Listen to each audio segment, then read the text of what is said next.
All right. Hello, everyone, and welcome to tonight's episode of Tomb of Annihilation. Okay, that was probably the most professional, even though That was over great. the top. That really sounded like a Saturday morning cartoon to me. Tomb of Amazing. Annihilation! The Tomb of Annihilation is here. Oh my god. Have you ever watched the Star Wars Clone Wars, the animated movie, the 3D animated series? No. Regrettably, no, because I hear really good things about it. Yeah, it is pretty good. But what I just thought of is at the beginning of each episode, there's a recap, and just thought of that voice. Yeah, anyway. So, how's the group doing?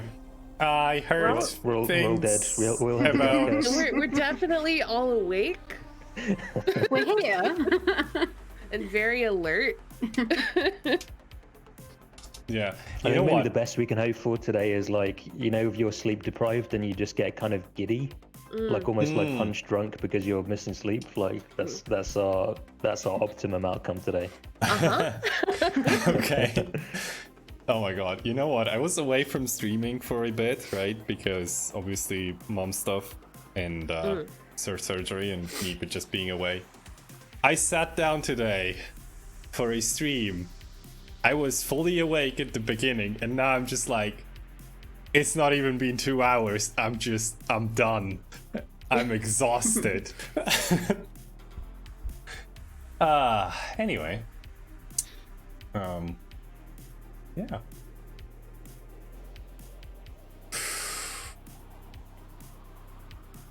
Oh, Roll20 is refusing to move the camera for me. Amazing. I forgot about my zombies. Hmm? I forgot about my zombies. I totally didn't spend half of my prep time during the last week making backup minions. I totally didn't get completely carried away and make 1, 2, 3, 4, 5, 6, 7, 8, 9, 10, 12. I'm so happy. Oh my god. That totally didn't happen. I'm a procrastinator. It's really easy to do though. Yeah.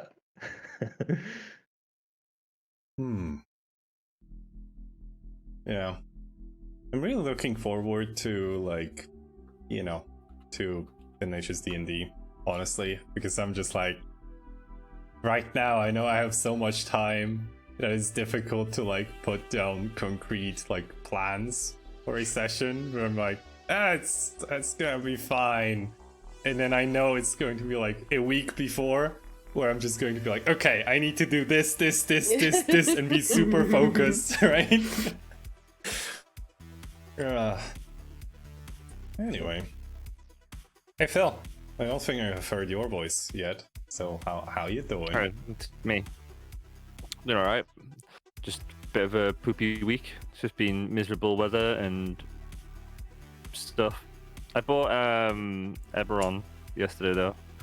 So I have access to Artificer. Oh, Nice. Raise his eyebrows. The one I've been looking at is the I've been looking at it, but I can't remember what it's called. The Greek one that's like Magic the Gathering setting, but I don't know anything about Magic. You guys, Theros, mythical Theros. Nice. I said it was perfectly clear. Listen closely. Mythic Odyssey of Theros. It's a very list-friendly title. It's all about ancient Greek gods and stuff, as far as I can tell. I know it's connected with Magic, the Gathering, but I have no idea what that is apart from a card game that's loosely connected with D&D.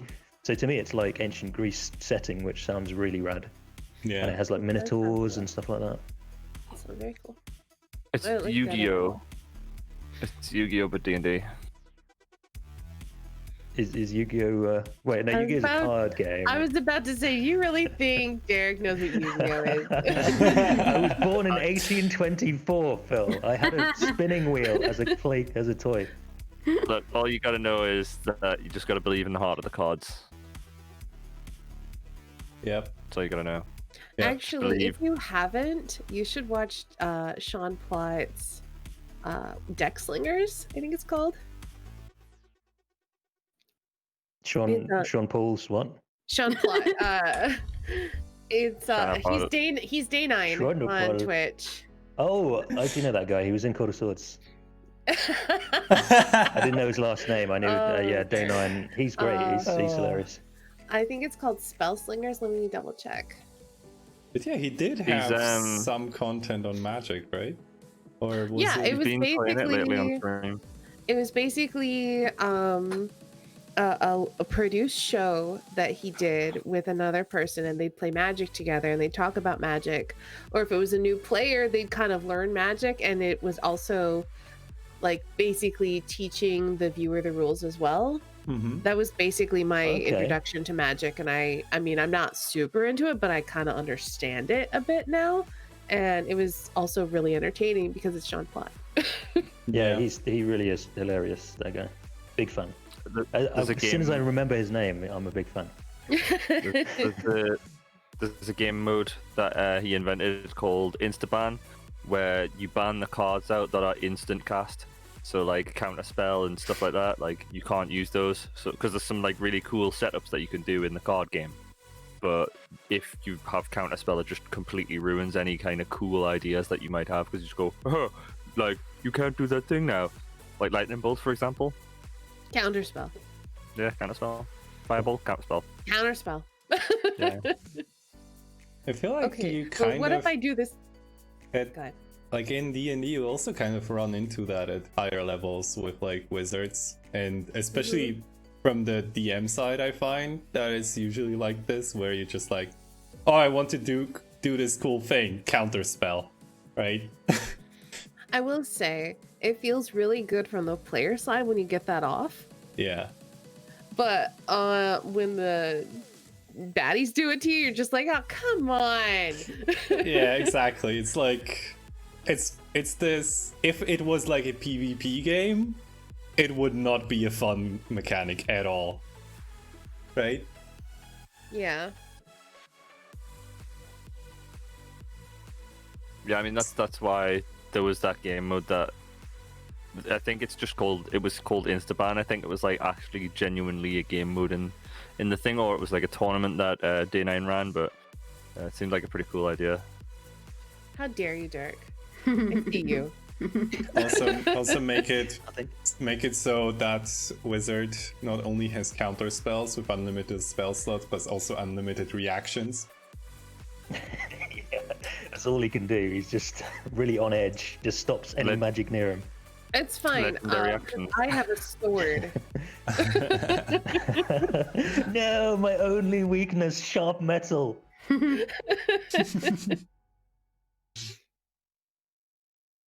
I do like the little hero forge thing I made of Ava. She's got 2 swords in her bag and just the hand ready to pull lightning from the sky. Yeah.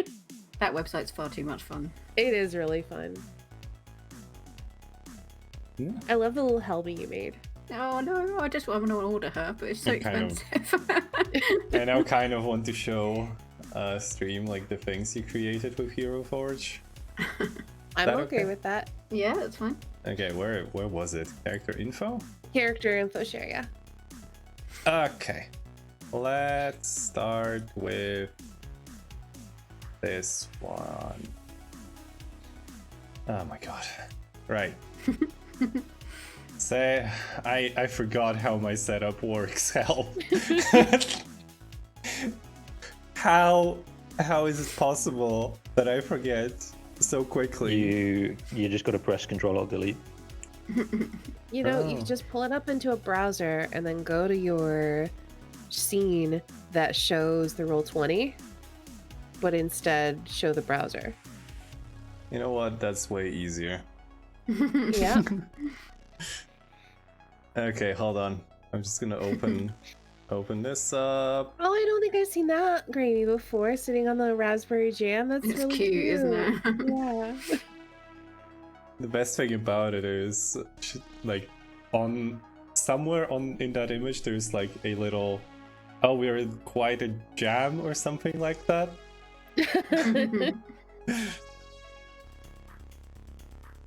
All right. I love all this Let's fan go art, it's so to this scene and also turn off this. There we go. So we have Varys. I love the Helby. My god. Helby came out amazing. great. She really did. And then just the most Ava pose of all. Yeah.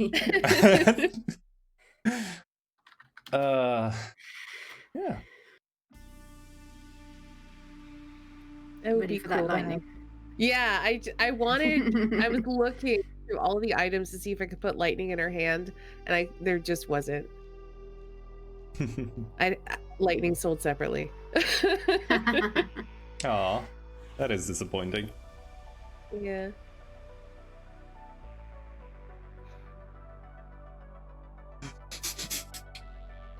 Sorry, I just saw Josh in chat calling you Lord Derek, Master of TPKs, natural 20s in the Tomb of Annihilation. That is my I was full gonna title. say. Oh.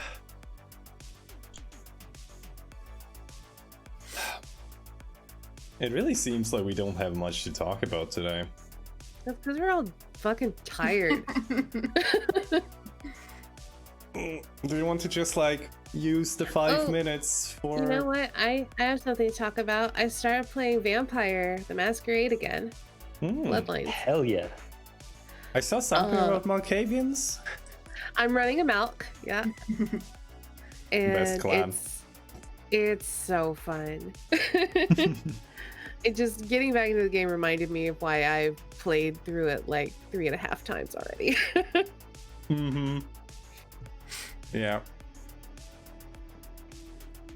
Yeah, having only played that game once, it's really interesting to see the stuff that your character just blurts out. I guess people ignore it in game because they just think your character's being weird or something. But Like, there's a lot of lore. okay, so yeah. I don't understand what you mean. Is that not just normal? From a certain Um, point of view, it is. My favorite is calling Gimbal the Limb Lord.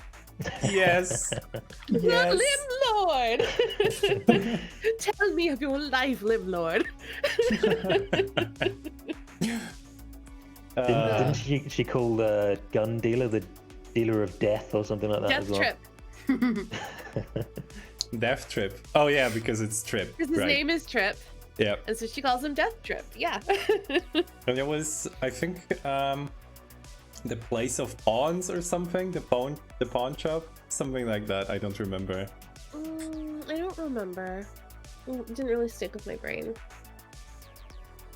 Yeah. And then the Keymaster for the bail bonds dude. Yeah, so it's just really fun. I love the Malkavian playthrough a lot. So I'm glad, especially because Derek hasn't gotten to see it yet. So it's been fun. And there's some people in my chat who haven't seen the game at all. So they're just really enjoying being along for the ride, and like they don't know what's happening, even though I'm dropping spoilers with the dialogue. It's like how Phil was talking about how his first playthrough was a Malk and he didn't know what was going on, but his character did, and he found that interesting. So I feel like there's people in chat who are experiencing that, and that's very fun. Yeah. Man. Malkavians are the best. That's why I thought it was good when I was watching Dirk play through it with his Tremere, and I was like, saying, "Oh, have you spoken to the Dark Princess or the White Princess or something?" And it was just like, "Don't spoil us." And then I'm like, I don't think I possibly can because I don't know the names of any of the characters. I was like, Have you I was spoken like, to the Limb Lord? Did You have to speak to the find the Golden Ghoul at the Death start? Trip. And he's like, "What? What's the Golden Ghoul? Stop spoiling the game." And I was like, "No, I don't know this guy's name." And then I think Estani was like, "Oh yeah, that's such and such," and I still can't remember the name because like, on my second playthrough, I just skipped through all the dialogue as well. So I will forever have the Malkavian playthrough just ingrained in my head because it took me like 40 hours to finish it the first time, and then like 6 the second time. Yeah.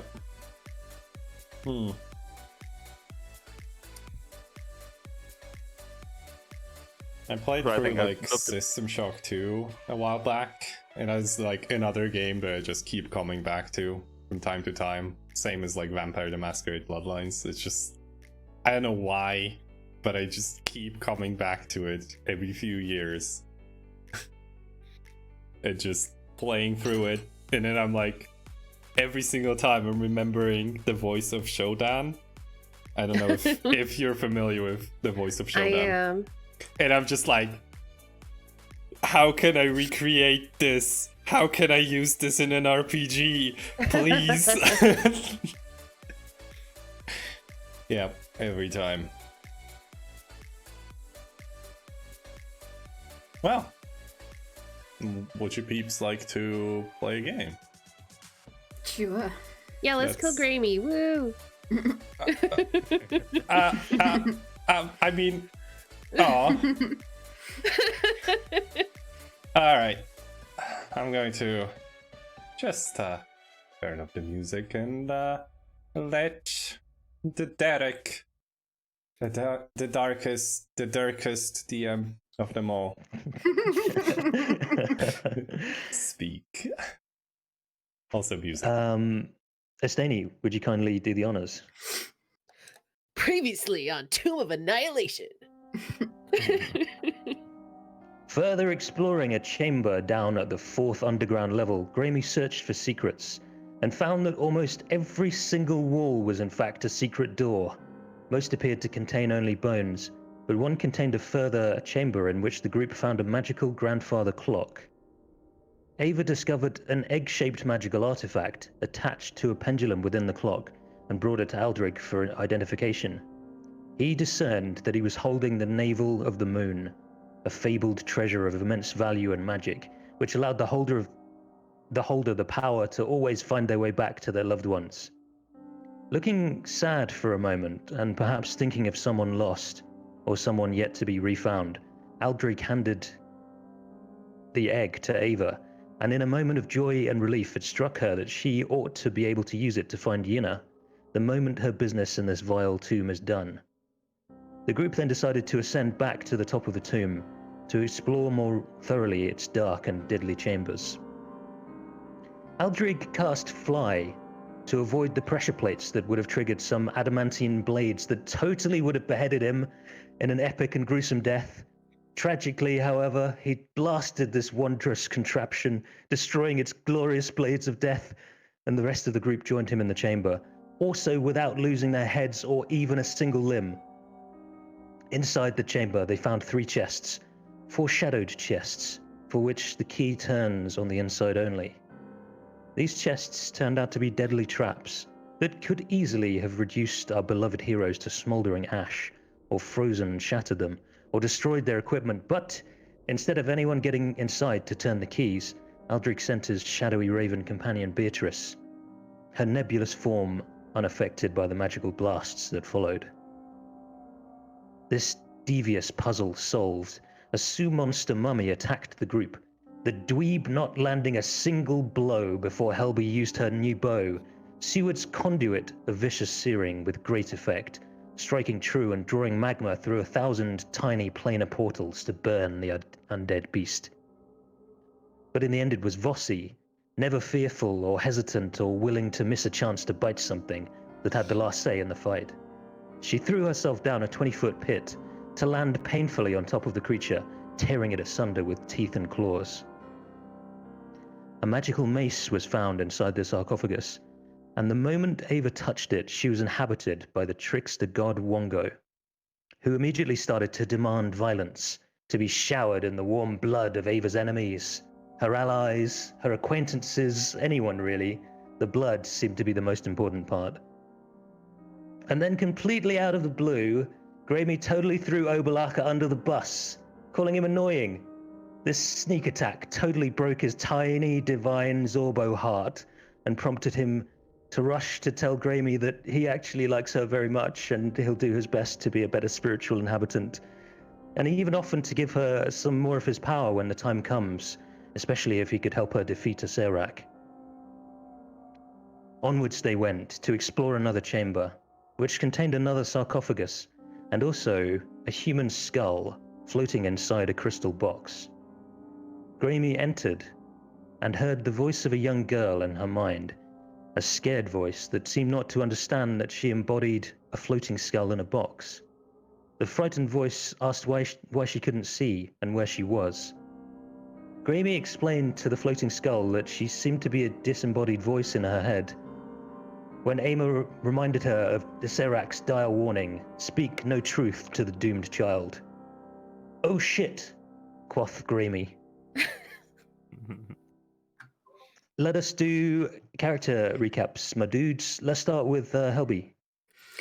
Hello, I'm Jelly. I play Helby Unique Gable, who is a Beastmaster Ranger Forest Gnome, and she has a companion called Vossi, who is a Velociraptor.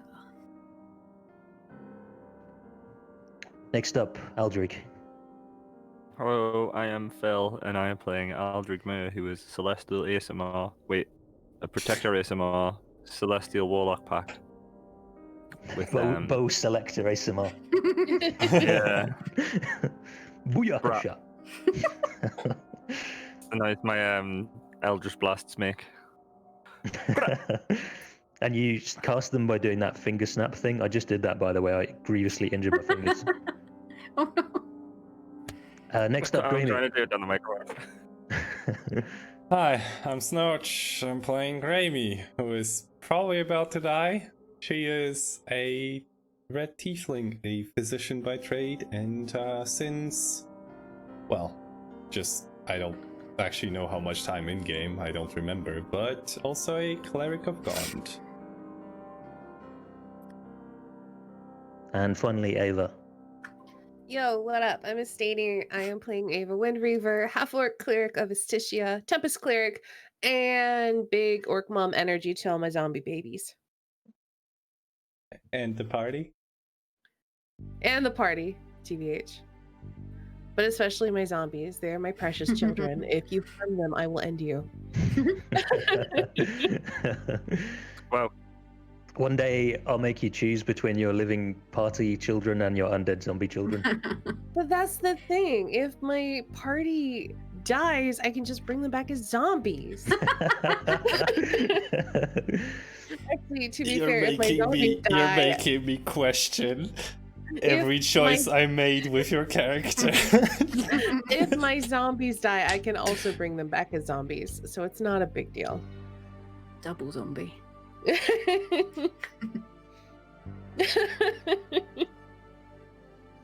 So, we pick back up exactly at the moment that we left off. So, Ava's reminded Graeme of the warning written by Acerak. Speak no truth to the doomed child. Graeme had just mentioned that she was experiencing a voice disembodied in her head, and then said, "Oh shit."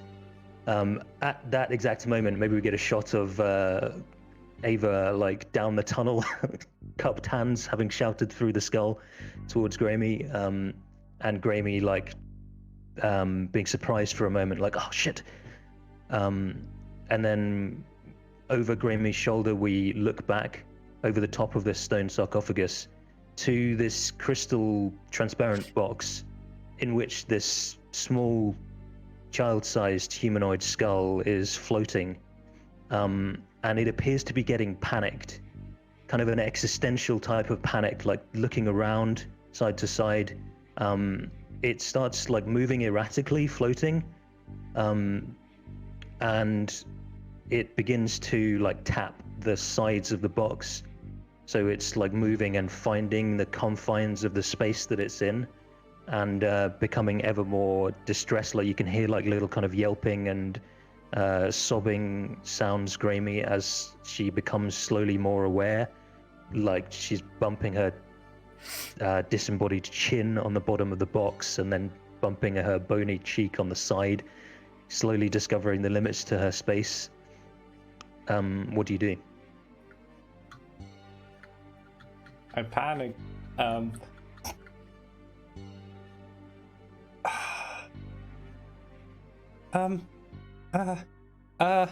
down. It's okay. I kind of just look back.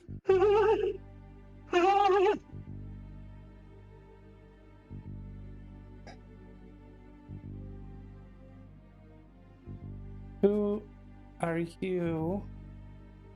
Exactly. The skull does not appear to be in an emotional state sufficient to answer such a question. It's like essentially in a disembodied skull panic attack. Who's good at lying here? Not me. I have I've got disadvantage -2 on to my lying. charisma, yeah.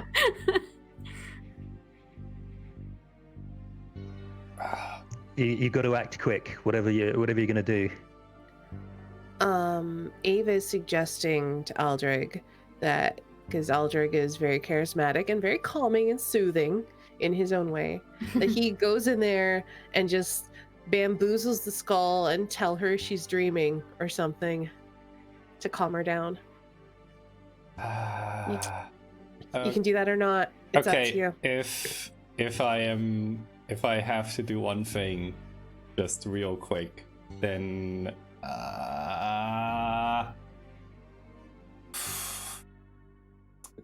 I assume there is not time for all. Yeah, I was just gonna say the first thing will need to be done by Grammy. You're the very closest. The others of you, with a split second to react, it's slightly too far away. You'll be able to do something in a moment, but Grammy's got to be first to act. Makes sense. Okay, I'm going to do something, but that's going to probably be something very stupid. I'm going to run up and try and smash the thing around the skull. Oh no. Okay. I raise, so make an attack roll. Just the dagger and just, with the pommel of the blade. I shall attack. This is such a bad idea. Oh, no sneak attack, I assume.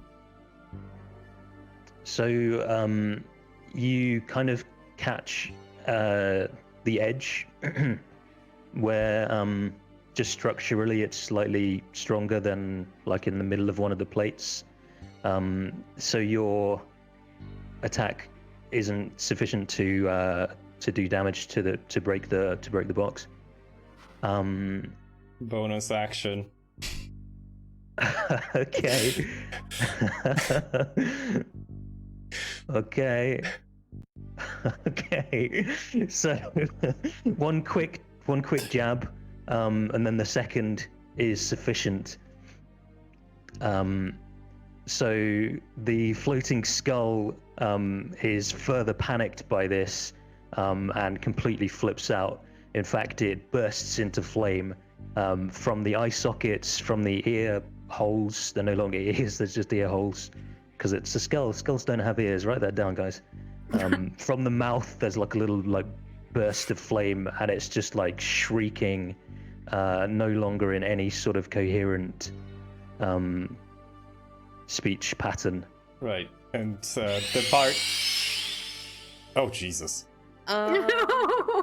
And it's time to roll initiative. Okay, from That was the horrifying. the inside of the chamber, the party just hears Grammy going, "Ah shit! Ah shit! Ah shit! Ah shit! Ah shit!" No. Okay. That sounded like a dentist drill, It did Yes. a bit, yeah. and I hated it.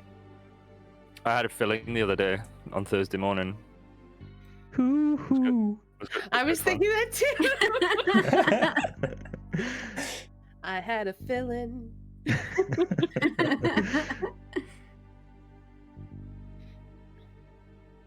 Oh wow, look at that 0 initiative on my zombies. Let's go.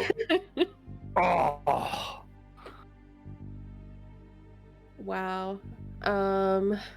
Oh. Excuse me, swarm of undead spiders.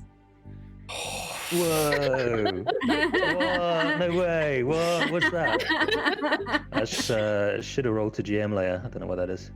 Well, Oh, maybe maybe Whisper Toggle overrides the. I think if you roll from a GM from something on the GM layer, normally it rolls to GM, but maybe it overrides it. Anyway, you don't care about that. Aldrich, That's fine. you're up. Great. I think it's just gonna have to be Eldritch blasted twice. Oh, sorry. Just an 11. I mean, since I rolled a 22 on initiative, that gives me advantage on my first attack, right? Totally. Yep, and it's a double crit, which means you roll 10d10. Okay, awesome. Thanks, man. That's 5d10. That's another 5d10. Okay. Yeah, you can split it like that. Yeah. Okay, Beautiful. cool. Okay, Thanks, so man. you do 54 hypothetical damage. Okay. Number 2. So, yep. Hits. It's a Okay. it's a hit.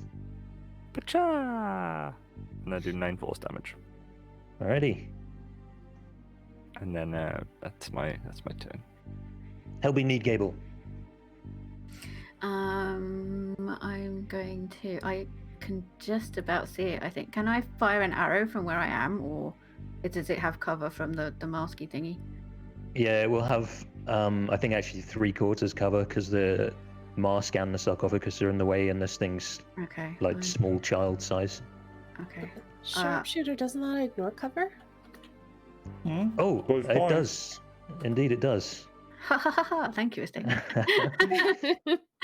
Okay. I'll use sharpshooter then to. Sorry, a bit loud. Yo. Roll for an attack. The Partax mixtape coming out 2 months. That is a hit. The oh, you're doing some searing? Of course. Wait, If it's what's already happening here? what? 1d8 plus 4 plus 11. Oh. What is the 11? Oh, because I think she did that sharpshooter, ought to right? be. Oh, did you? sharpshooter. Yeah. Oh, damn. All right. Damn. Yes, she is actually undead. Good. All right. Yep. Pretty good. Oh. Not bad. Thanks. Decent attempt. Yes. Okay. Good. Anything else? No. I think that's it. I think 'cause I don't know if the vicious serum would make any difference with it, because if she's fiery already, Who knows? Yeah, we don't know yet. I don't know. I mean, Okay, you I'm might. gonna- The answer might be I do to that. I don't know. Yeah, I know. No, I won't do that. Who knows? Okay. Certainly not the DM. No. No. Okay, that's the end of my turn then. All right. Oh, I would dearly love to do that. I wish, man, if like realism wasn't a thing, I would totally be burning you suckers up in the hallway. But I think like focuses on Grammy, so she's going to do fire ray on you, Grammy. 16. Yes. Is that? It is fire damage. Am I rolling to myself? No. No, it is. You know what? Just because I'm not supposed to know about the swarm of spiders, I'm going to uncanny dodge that, Okay. which is. Okay, hold on. It's going to be half and then half again. So I guess So it'd be 3? 7 and then 3.5. All right. Yep. Like RP in combat is optional. If it's like fear immersion, that's cool, but you can strategize. That's up to you. I know. 24 on the second one Yeah, that hits. for 8, half to 4. How Now many? then, How many of these does she have? unlimited, mate. Question is, does she have any bonus action spells? Oh, I would so dearly love to cast that spell. Oh no. No, that's it. That's all I got. Are you dead? Did anyone die? No. No. No. Ah, curses. So Grammy. right. So one ray hits her on the hand. She drops the dagger and pulls out her other sword and will just oh wait, I don't have inspiration. I have inspiration I could give to you if you need I was it. going to say I do as well. I mean, I was just kind of thinking about getting advantage for sneak attack, right? So if that's something you're willing to give me inspiration for, sure. I think got a I'm really gonna, bad one. I think I'm gonna hold on to mine for like Mhm. maybe death saves Yeah. or of like rolling to do another kind of saving throw. You can have mine, Grammy. Okay. Then I will use inspiration from a party member to. Oh my god, where is this? 21 for 21 magical piercing damage. Okay, Grammy. The deed is done. Wow. The Partak is destroyed. How does this look? I just kind of like dodge. Well, her fire rays graze me twice, and then I just kind of lunge forward and upwards and pierce the sword through its open mouth hole, I guess, and then fling the skull against the wall after. Okay, so as it's arcing through the air, its flamey aura slowly disappears, and by the time it hits the wall, it's just a mundane skull that then like breaks into a few large pieces. Anything else? Wait, cunning action, what can I do with it? I can disengage, hide, dash. Okay. I'm going to just start running just out. Is this difficult terrain? The mask, I mean. Yes. Just Okay, yeah, so- just the mask. So yeah. this would be 30 because stuff, and then I will Okay. use my bonus action to run forward some more. Okay. How And, very wise. I think I killed it. It certainly looks dead. And that's my turn. Bossy.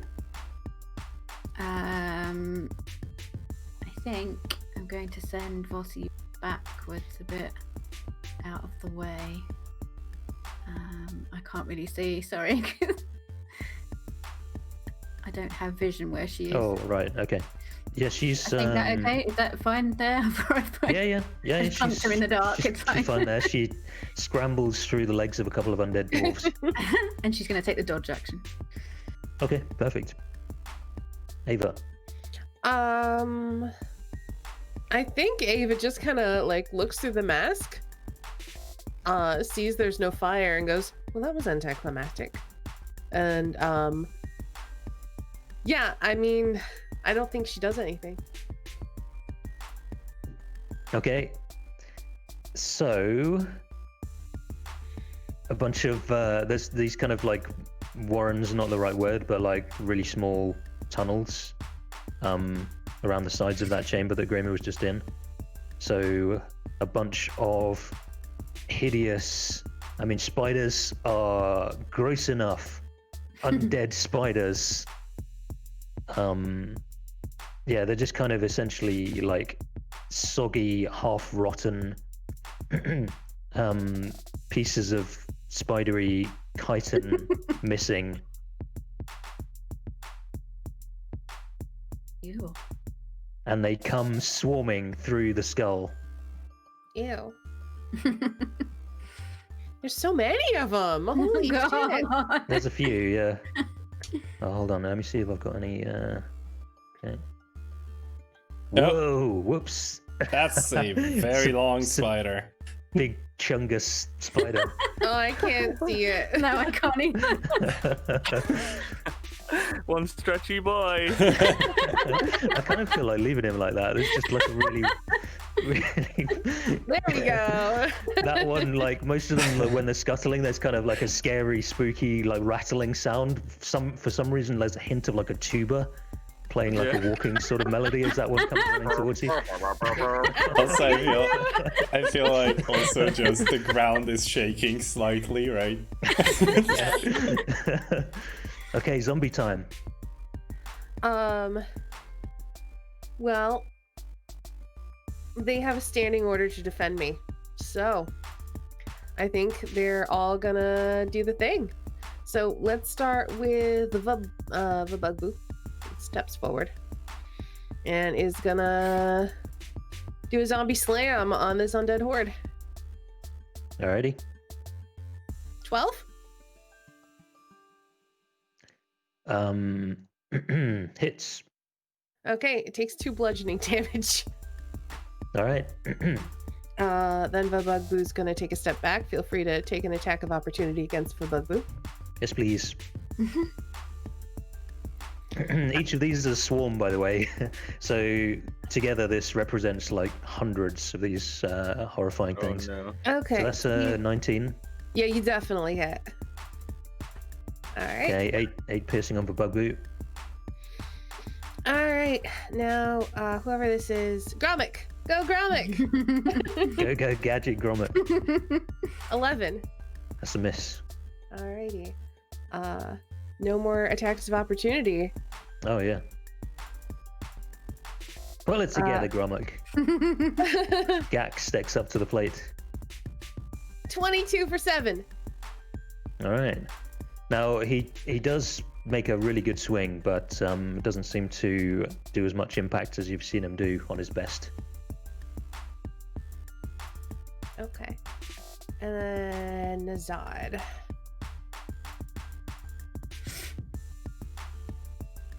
$15 for 6. Okay.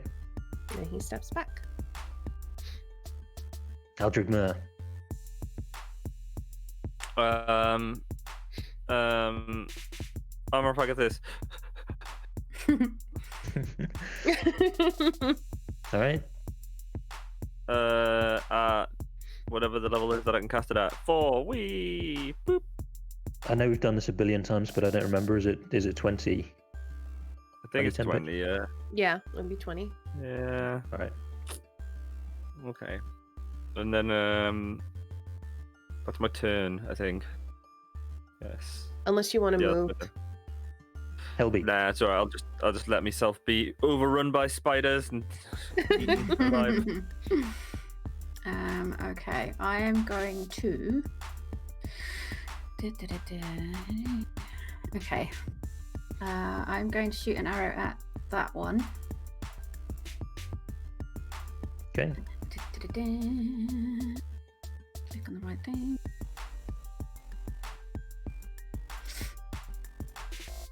And that hits, yeah? Yep. Okay, and then I'm going to cast my Hail of Thorns. Question for rules legends. Resistance to magical piercing is not a thing, right? What do you mean? Like, it's not possible to be resistant to magical weapon damage types. I mean, It's it's possible, but it'll specify. possible, but very rare. Like if it says No. bludgeoning, slashing, piercing from magical weapons and resistances, then like magical weapons override that. If it doesn't say that, like from non-magical weapons things, then it's just resistant. Yeah, okay. It just says bludgeoning, piercing, slashing. I was wondering if it's a mistake, but then because normally it So, says yeah, that's from from- non-magical. That should be from non-magical weapons. I'm pretty sure it should specify if it's I mean, resistant to magical. I right? think it's But normally just it that specifies I think the other way the around. reason why here is because it is a swarm, and they just have resistances to those types, usually. Right, yeah. So I think in Yes. this case, yes, it is resistant to magical damage as well. Yeah, okay. Esteni, normally it says bludgeoning, piercing, slashing from non-magical weapon attacks. That's Okay. like the common writing, and this just says Yeah. bludgeoning, piercing, slashing. I am going to look up like a swarm of some kind just to make sure that I'm right. Okay. Yeah, sure. If But I'm right, these sorry. are undead. I don't know if it's.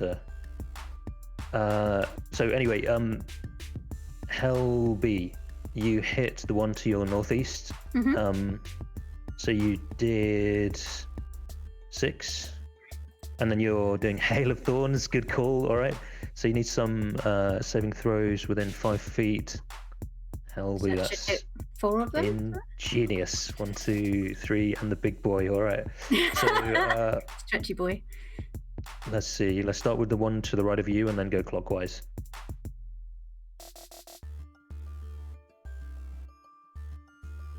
Okay. What's your DC? Now you're asking. Should be on your spells tab, I think, on the top right-ish. Spell save One. 11. 11. Okay, so 2 succeed. And 1 number 3. So Okay, update. can you roll 1d10? Sorry. Update on No, the no, go swarm ahead, sorry. situation. Yes, they are just usually immune to all kinds of like Well, physical resistant. damage. Resistant, sorry. Resistant to Okay. all kinds of Yep. physical. Okay, cool. Thanks for doing the check-in. I also did a Google, Uh, and it seems like that's the consensus. Yeah, it's really rare, so I just wanted to double check. Because it could also, there's sometimes mistakes in these. So 1d10, that's an 8, and that boy takes 4. That boy takes 4. And then Big Chungus over there takes the full 8. So how does this look? Well, she fires an arrow into the main spider, and erupting from that spider comes a great hail of thorns, which comes in a big shower and just pierces all the spiders, sticking them to the floor. Perfect. Cool. Anything else? Was that two misses and 2 hits? They 2 saved. So they took half damage. Okay. And that's the end of my turn. Remy. Well, I'm going to move into the space of Aldrich. Just shove him Wow. out of the way for just a second. I guess I'll drop Wow. my left-hand sword, my offhand sword, and I will cast Word of Radiance. Obviously on all the bugs Okay. around me. Cool. So the one to your right and then clockwise. The save is Nice. 14. So Nice. they all take 2d6 radiant damage, 5. All right. and then I'll just well, I will put Aldrich back where he was, disengage, and then run back again. I kind of love the like being able to do that and have cleric spells. Yeah. There's nothing as good as a nice AoE doing a load of damage. It's a shame I never got to use Napartax. She had Fireball, and I was desperate to like chuck a Fireball would have hit all of you guys, Yeah. but like just didn't get the chance. So Vossi. Okay, Vossi's going to run back around the corner. I think she's there. Yeah. So she's going to run back to here, and she's going to bite this guy here. Okay. Undead, yeah? Mhm. Yes. Alrighty, that's a Ooh. hit. That's got your 4 built into it. Probably. Looks like. Bite undead is attack +6. Yep. Yeah. Cool. Okay. It's a good chomp. She gets a few of them, like she's spitting out these abominations, but there's still a few left in the swarm. Okey-dokey. Definitely starting to thin out. That's the end of her turn. Ava. I will call forth the power of my god and cast Spirit Guardians. Okay. So Gonna let make me a save. No, not yet. It's on your turn. Oh, okay. So I'll give myself an aura. Obviously I'm designating all of my allies immune to the effect. Mhm. But yeah, the text of the spell is when they first enter the area or enter it on their turn or the start of their turn, they have to make a wisdom saving throw. All right. Anything else? Also, it does impede. It's difficult terrain, I think. Okay. No. I guess nah. I was gonna use my bonus action to order my zombies to do something, but there's really nothing they can do. We're kind of clustered here. So 3 start their turn in Yep. that. Left, Wisdom middle, saves? right. Oh wow, look at that 18. All right, Mr. 18 will take half damage. Everything else will take full damage. It is 3d8 radiant. 13.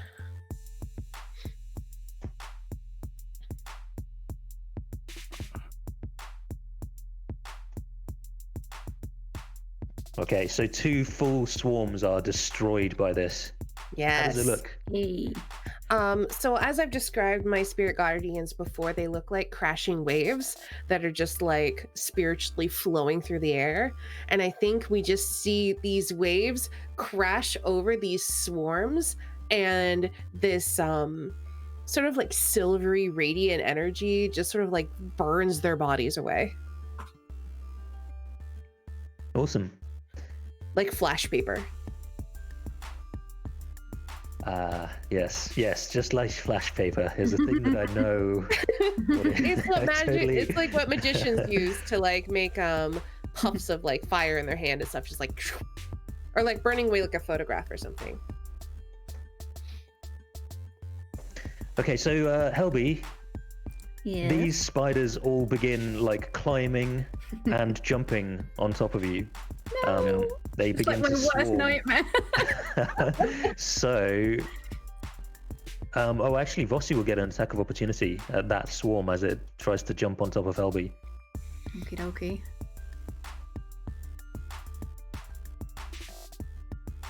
Hits for 6. Okay, so it makes it. I'm not going to move all the tokens because that is an absolute nightmare. Yeah. Having them all stacked up like that. But let's see. 1, 2, 3, 4, 5. Ooh, They can hey. literally all stack on you. Literally every single one that enters Helby's square needs to make a save except for the one that's to her left. Yeah. Okay. So I'm going to do the attack from the one on the left first, and then we'll do saves, and then if they survive, then they'll try and attack. But Okay. literally every single swarm is going to dive onto Helby. Like they can all occupy the square. So Even the stretchy boy. yeah, even big, No, not stretchy boy. even the big lad. So I got an 11. Miss. All right, so 1, 2, 3, 4, 5, 6 wisdom saves. Left to right, top to bottom. Oh boy, these are not great rolls. Lost all count, of that's them? 6. Yeah, they all fail. Okay.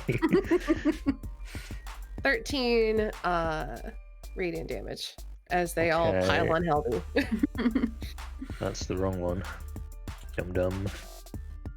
Literally the only one that was not. Okay. 13. That's 133.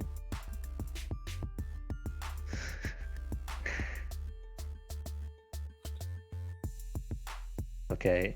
These ones are badly wounded, but complete their hideous crunching journey to dive on top of Helby. This one does it with 1 HP. The big lad, he makes it. He staggers his way through the doorway.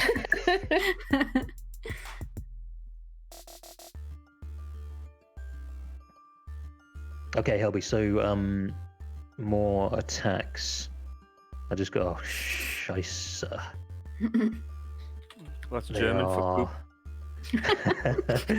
Okay, I needed to check if they were all more or less than half HP. So they are all less. So 1, 2, 3, 4, 5, 6. Nice. 6 attacks coming up. Cool. 2, 3, 4, 5, 6. All right, how did I do? I got an 18. That hits. That's 8. And then a 15. What's your AC? 15, so that'll hit 15, for 5. Yeah, and then those 2 misses. Did you Alright. also get a 16? Oh, you got a 16, yeah, as well at the top. Oh, yeah, another 5. So that's 5, 8, and 5, yeah? Yeah. 18 total. Hey, I mathed! Yay, math! Okay, so Good. this all happens within the span of a couple of seconds. Like some of them are like wounded by coming into Ava's aura, but in a few moments, like head to toe, Helby is like completely covered with these hideous, like rotted undead spiders, and Alright. they're all Scream. like biting on her skin. Fantastic, because that means there's space for my zombies to get in there. So, I'm gonna start with Nazad. So Nazad's gonna move in adjacent to Helby, I guess, technically, and attack whichever one Nazad can hit. Any of them? Yeah. They're all on Helby Square. I haven't moved the tokens, but that's where they all are. Okay. And then Nazad is going to back off, triggering attacks of opportunity potentially, if they choose to take them. Yep, they will all choose to take them. So I've got 6. Alright. 2, Oh. 3. Well, if he's, I don't know if he's got any chance of not being up, but I'll only take him if he's still up. Well, okay, let's see. So we've I've got. done 3, so 18. 23 for, so crit for 9. Alright, so hold on. The 18 hits for 3. The crit hits for 9.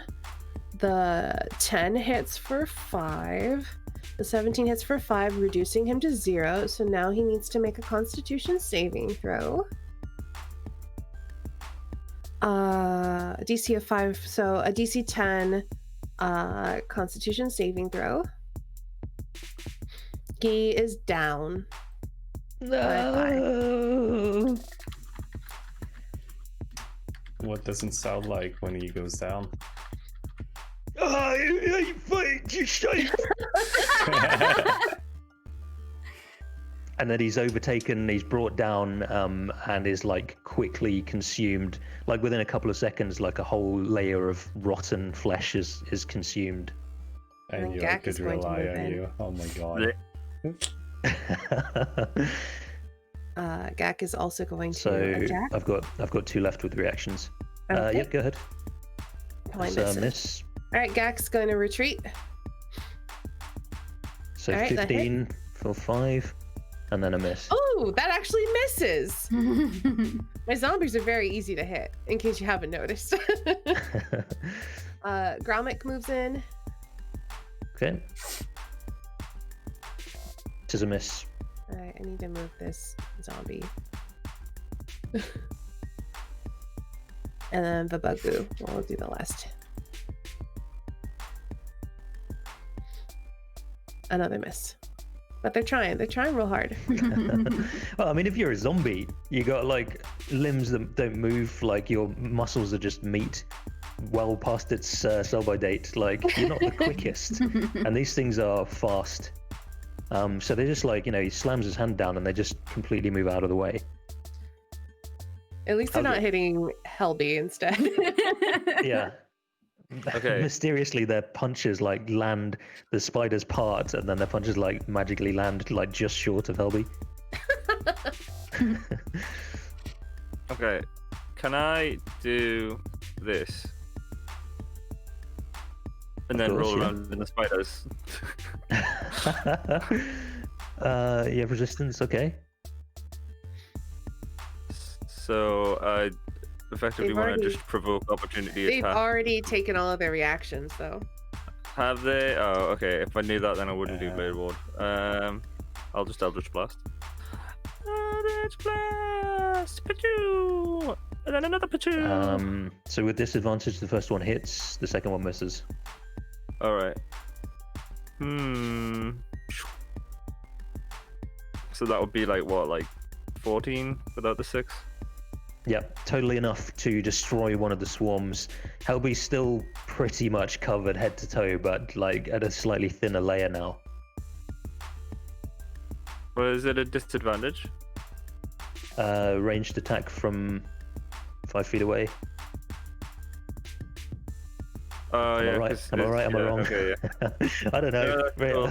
I thought ranged attacks from close is disadvantage. And I didn't Yeah, didn't you're right. realize that Helby was covered in spiders. Sorry. Yeah. So they're all stacked on top of her. It's just that would be a nightmare to move all the tokens there, like for tracking HP and stuff.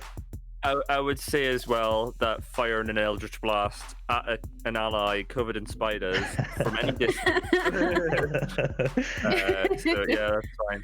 I am helping and Don't move. just perfectly hit all of the spiders and just kind of like there's just like burn marks on the wall, but just like with Helby's outline.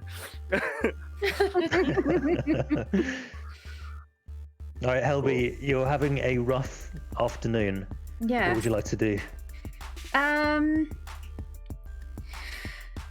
I can't like fire at them or anything if they're on me, can I? So I think I will You can, just- yeah, you can. I can. It's with disadvantage, but yeah, you can. How would that work? Just Trying to shoot your own foot, basically. You shoot Yeah. like laterally across in front of yourself. I think I'll just take the dodge action I think that's smart. and stay Ooh. where I am, please. And that'll Jelly, be my turn. you're getting like tactical now. I'm like learning and everything. I did math. Yeah, Yeah. Very proud. I am very much feeling proud. Yeah. Oh wait, Alright, it's my Raimi. turn. All right. Yeah. Well, I shall run forward and extend my hand over Helby's head and say in Celestial, "Fuck!"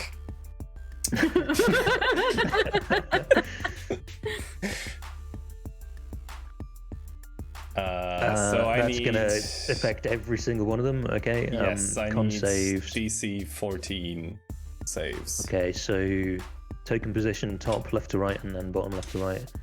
5 of them coming up.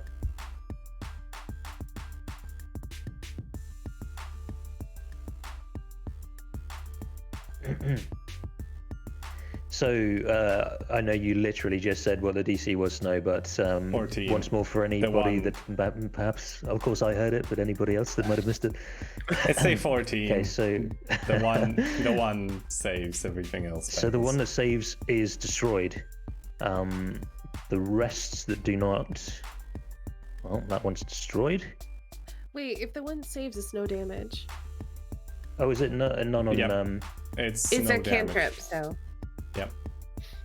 It's no damage. It's no damage. Yes. Okay, give me a moment for seeing who 1d4 dies. mayonnaise.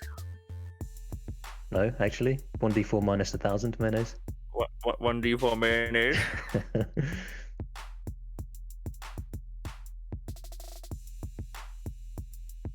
I'm just gonna give me a moment to finish showing you how many of these you kill with this, and then you can tell me how epic it is. So literally one swarm survives, like you've cleared almost every single one off of Helby. Right. So just this, it's like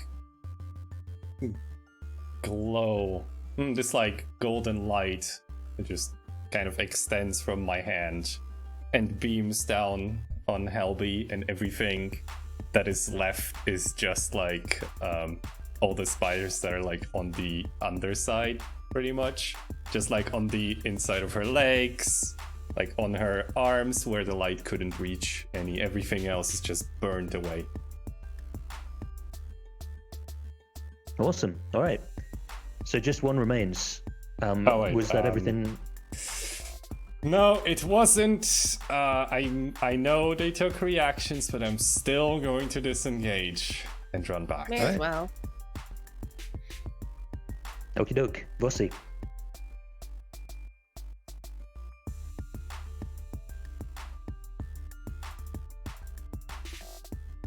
You there, Jelly? She's muted, but she moved bossy. Sorry. See, I do so much good, and then I forget to unmute myself. Can she stand there? If on the dead square? I don't see where she is. Technically, But- that spider isn't even there. It's on you, so should be. Oh yeah, that's true. Yeah. So yeah, I love that you're moving the. Sorry, like where's Bossy? I can't. Where is she? She's I can put her there. North, can't I? north of Helby. incognito. She's gone I'll put her hidden here. amongst the piles and piles of corpses of undead spiders, just like wading through. And then she's gonna do some biting, trying to get the last spiders off. It's a miss. Oh, You're Okay. fine. I that's got her you. turn. I got you, boo. I'm gonna have Ava bonus action command the zombies to hold the line. Okay. We don't want to lose any more. She's going to move up here, and she's gonna basically do what Grammy did. Actually, is this also? Hold on, let me look at this real quick.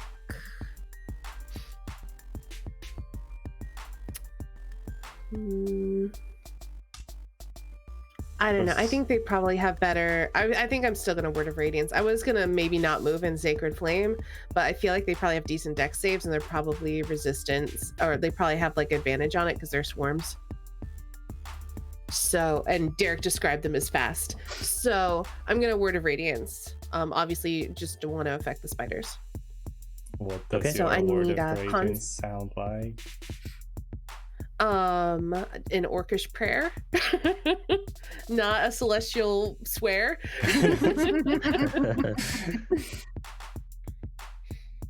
Yeah, I think she just utters a short prayer in orcish, and then the celestial waves that are surrounding her just kind of crash out from her. So I need a con saving throw. I got a 9. 11 radiant damage. Destroyed. Smited.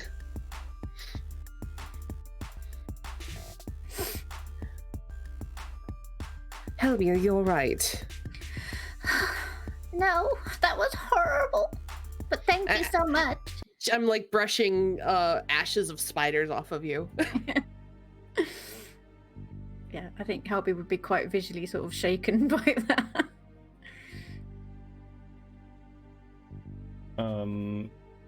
Okay, mechanical question. How much HP are you missing? 10 On a scale of 1 to 49. I think I took 18 damage. Okay. Yeah, I mean, I think what I will do is just to come over and like pull out a weird salve and just like, you know, find bites and well, I'm just gonna cast Cure Wounds. Thank you, Grammy. That feels better. Plus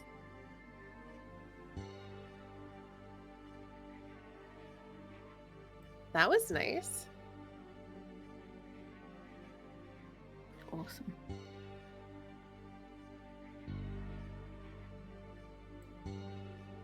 Well, I'm glad that we all made it through that. I may have done something very stupid. What is that? Well, provoked the skull and the spiders. I think Ava just kind of shrugs and she says, well, we survived, so it wasn't that stupid. It's okay, Grammy. Fair enough. Right. Shall we go in and see what they were guarding? Sure. Yeah.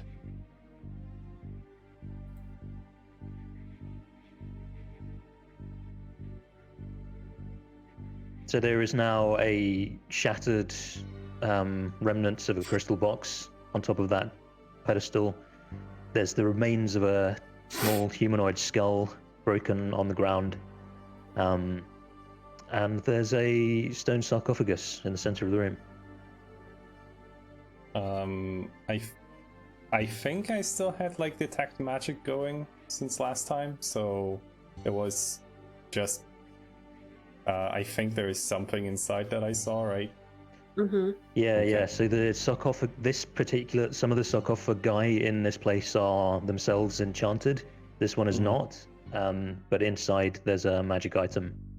All right. Well, I will put my hands on the lid and look at Ava. Yes. Yes, I'm gonna put my hands on the lid. You heard me right.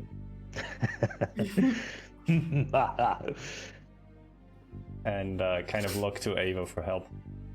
Yeah, I'll help you lift it.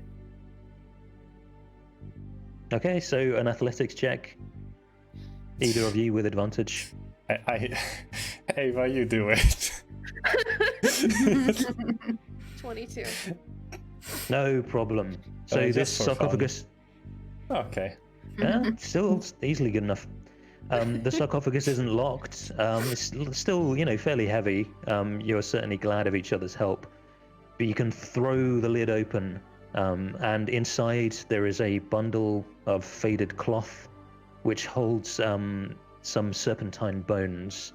And you can now, anyone that has detect magic up, you can now even more clearly see there seems to be a staff among the remains that's radiating the magical energy enchantment.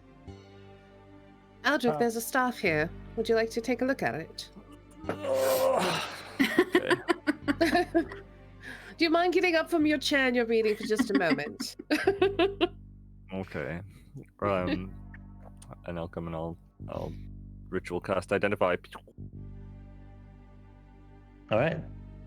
So a Touch peaceful, relatively peaceful. Yes, do you touch it or not? You want to You identify have it to first? touch it. I have to. Oh, you do. Yeah. You must touch throughout the Mhm. casting of the spell. All right. So the moment you touch it, Aldrich, green smoke billows from the staff, coiling around you like a serpent. A sibilant voice whispers in your ear. Let me help you. I promise to be good. If I Okay. could hear that, I would be like, don't trust it. They're all assholes. Would you care to make a saving throw? This spirit will attempt to inhabit your mind. Go on then. Wait. So, charisma save? Oh no. Uh-oh. Insufficient. Good, good. You and I, we will make a terrific team. Okay.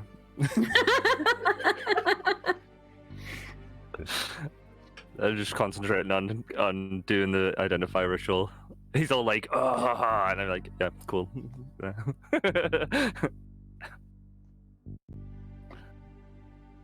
So, Phil, I'm gonna show you. You will magically, in a moment, see in your journal a handout. You will get some magical powers from this, buddy boy. So is that the Jakuli? Yeah. Well, who knows who it is? It could be anybody. we haven't, we haven't, It's a snake thing. It's got to be the Yeah. Jakuli. we haven't It's gotta introduced be Moa. ourselves. It's Moa. do do do do do do do. It's a Oh, little cool. noisy in here, my friend. I don't know what you're talking about. I don't know how you can concentrate. I am Moa. You are fortunate to have met me. And you, I.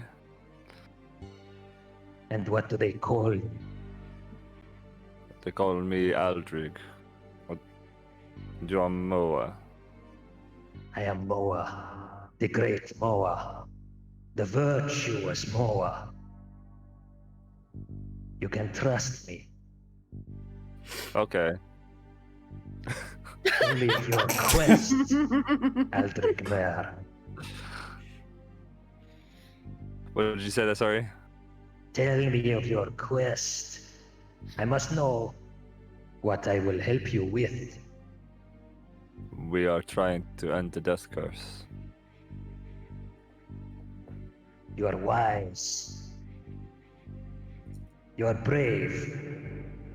I hope you are powerful. Otherwise, this will be a short inhabitation. I am powerful.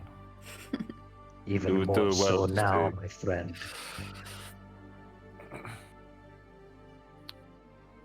It And I sounds start like making Zoidberg noises and run off and. I'm powerful and sane. Woo, woo, woo, woo. So, 10 minutes pass, Aldrigma, and you, at the end of it, discern that you hold in your hands the staff of the Python. Nice. Ooh, fancy. Pretty. Oh ho ho ho! Attunement by a cleric, druid, or warlock. Bingo, bango. Man. Perfect. What? If only I was one of those. Oh. Do, do, do, do, do, do, do, do. Okay. Oh, that seems so on brand for Aldrig. Yeah. So Cool. you have a staff that can turn into a constrictor snake is what I'm seeing. Yes. A giant constrictor snake. Nice. And yeah, you get some magical powers while you're inhabited by your Omuan god. Nice. I read them. I'm excited. Cool, cool. All right.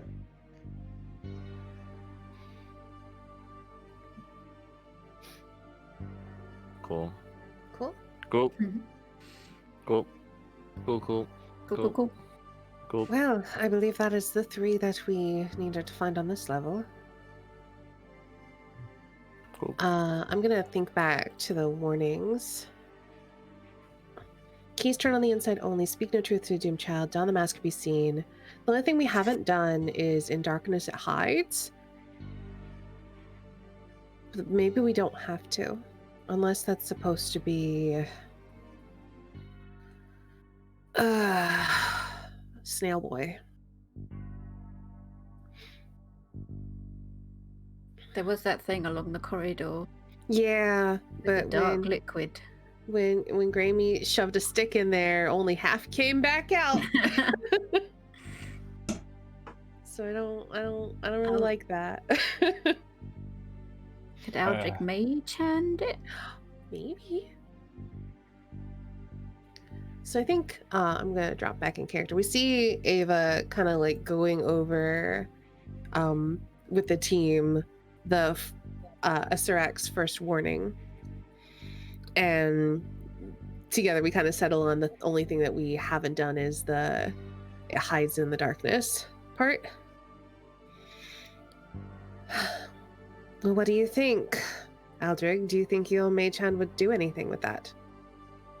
Well, we could try. I wonder what we would even find in there.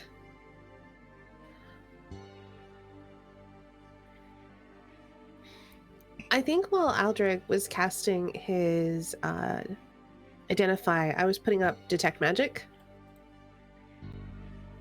Just to save time. Okay.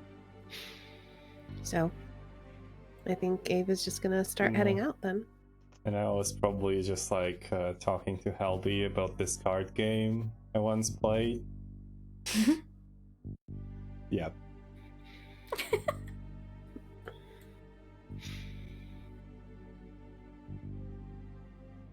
As I pass by Nizad's broken body, I do like a little, like, respectful bow of my head. Like, thank you for your sacrifice. You saved Helby, and that's clearly what you were here to do. There's one last wheeze of breath that seeps its way out of his body. It sounds something like, "Oh, shit, died twice in 2 days." Thank you for your sacrifice, Nizad. You will be remembered. And when I have power again, you will be returned to me.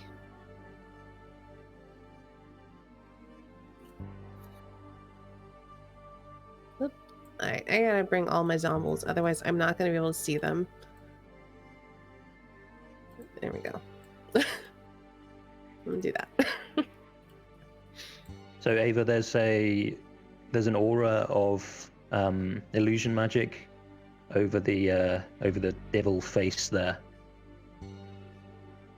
There's an illusion on the devil mask. And you said that there's like its mouth is open or something? Is that what we were reaching in? His mouth is agape in a silent scream, Right. but it's impossibly dark inside. You know, defies. I'm generally assuming, I guess, unless you tell me otherwise, that Aldrich is casting light a lot of the time to have a light source. And you can see, well, where he's standing now, the light ought to be going directly into the mouth, but it ain't. Okay. Can I tell with my detect magic that it's magical darkness? Yes. Well, there's Okay. illusion magic coming from there. Yeah. Okay. With my knowledge of D&D, I know that a sufficiently high-level light spell can banish magical darkness. I just don't know if I have any on offer. Daylight could potentially do it. And the Ooh, only look other at thing my- I can think of is dispel magic. Oh, I do think I took Dispel Magic, so I could try that. If you, I don't know if you want to try to just have Beatrice feel around in there first, or what? I'm not sure how it works. I don't need to be able to see in there, do I? It's within 30 I think feet. we established you don't. Yeah. It's within 30 feet. Okay. So, a shadow raven flies into a darkness blacker still. And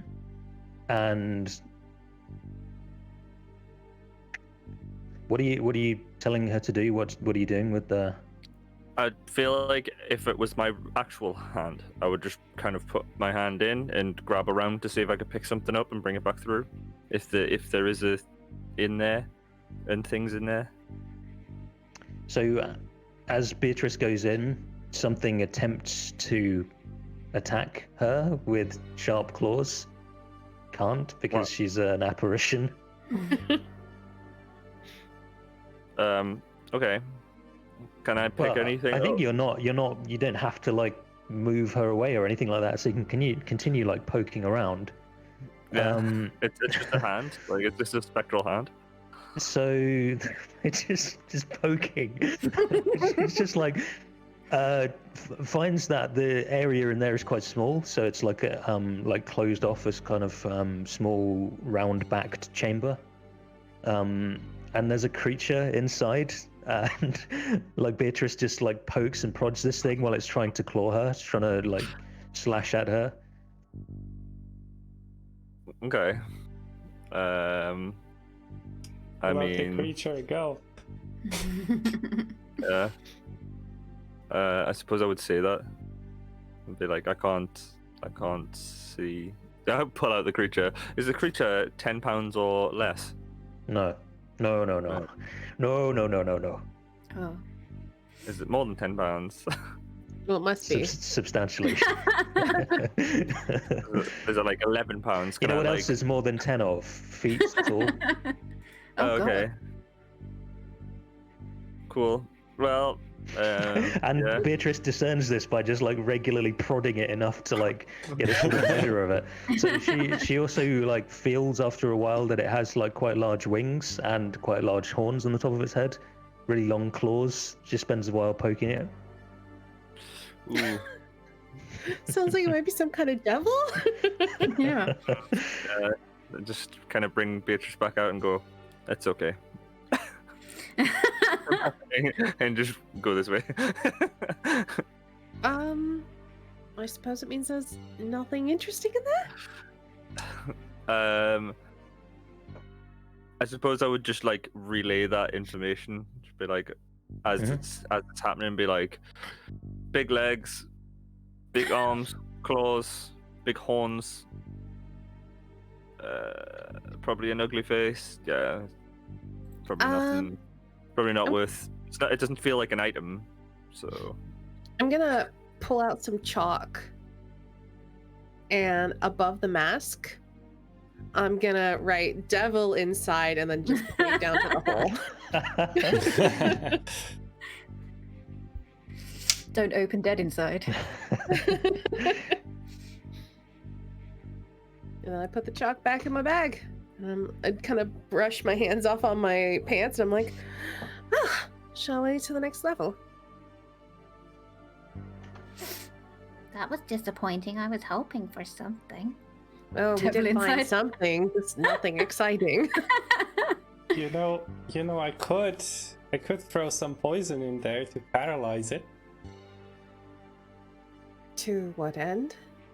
I don't think it's If- doing any harm Well, unless you put your hand in.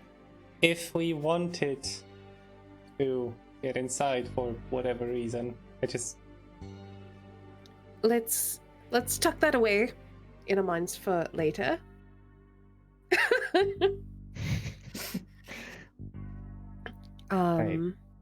At least at the moment, I don't know that there's anything we really need to find.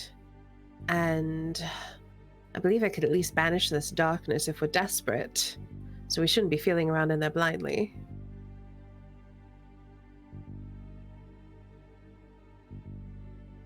I suppose off to the next level, right? I suppose so. Yep, let's go. All right, let's pull up Acer X second warning. And bring all these zombies with me. So many zombies. Zombies roll out. I need to look at my spells real quick. Because we're going down to the skeleton room. How many... Hold on. If I cast this at higher levels... 2 additional. I can currently have... Where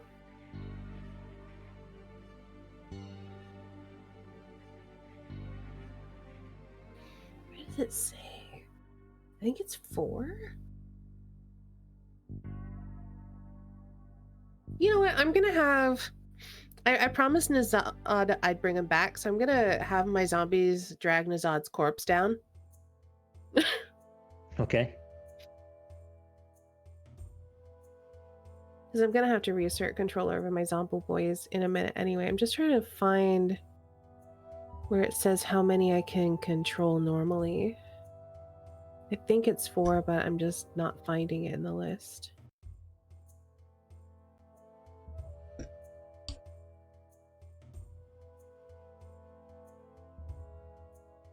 Oh, there we go. Up to 4 creatures. So at higher levels, I can raise 2 additional undead creatures and reassert control over an extra 2. So I can have up to 6 under my command. So yeah, I think when we come down, my plan is to go to the place where the skeletons were, or I think I lost an undead in there actually. Maybe Yeah, I'll you just bring did. him back. Yeah, I'm gonna bring back Nazad and I forget his name. Who was it? Who died in there? It's either. Maybe start with an I think M. maybe it's Ugor. The No, Malash. Do you think it's It was Malash? Malash, yeah, because I got Ugor later. So yeah, my plan is we're gonna drag Nazad to where Malesh died, and then I'm just gonna raise Nazad and Malesh and reassert control over all my zombie babies.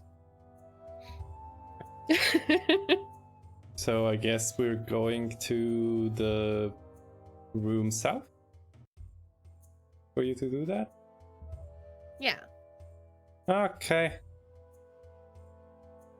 which we've already cleared out.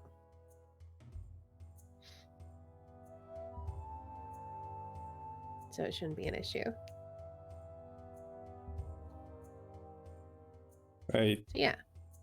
Do you need us to do anything, or can we just say, yeah, we're doing that, and then leave? I mean, it only takes a minute, so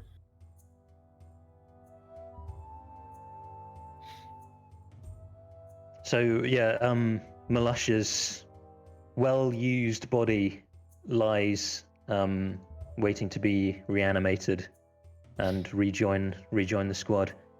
yeah. So put them together. When you reassert control, does it heal the others or do they just stay?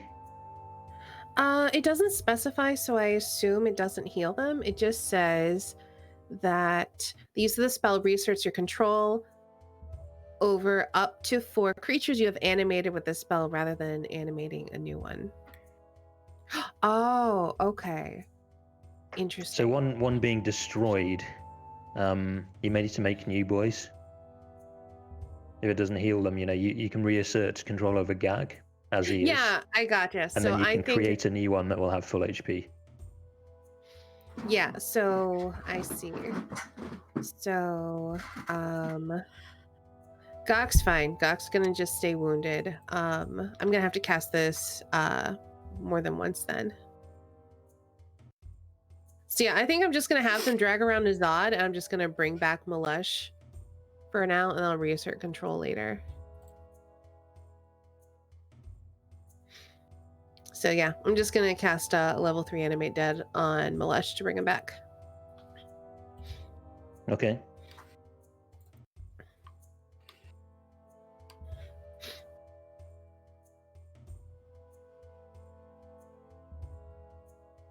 All right.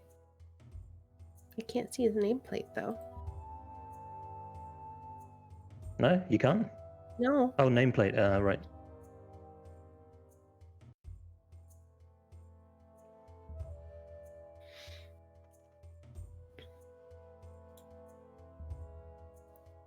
So I think once Malesh staggers back to his feet, she'll turn back to Grammy and say, "Well, shall we?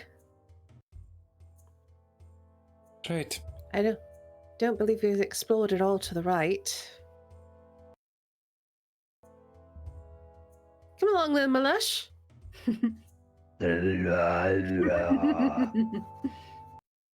That's a good lad.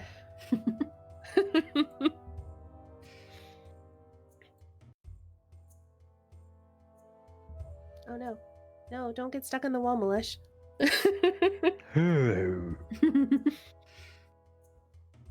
I'm just gonna do this, and I'm gonna drag everyone into position because I can't be bothered.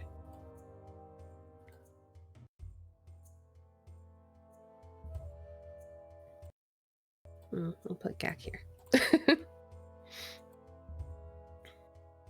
Right.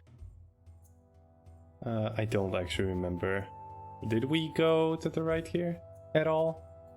Nope. I don't know what's. I think we looked to the right and then we just went down. Okay.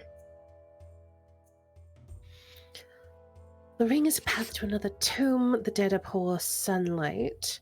We do have the jewel that should be able to tame the frog. We bowed to the dead god. Into darkness descend. There's The a only- big.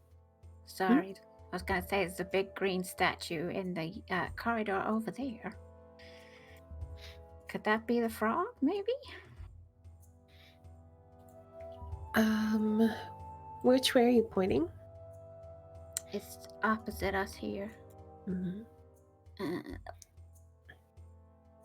Well, we have a control gem for a slide.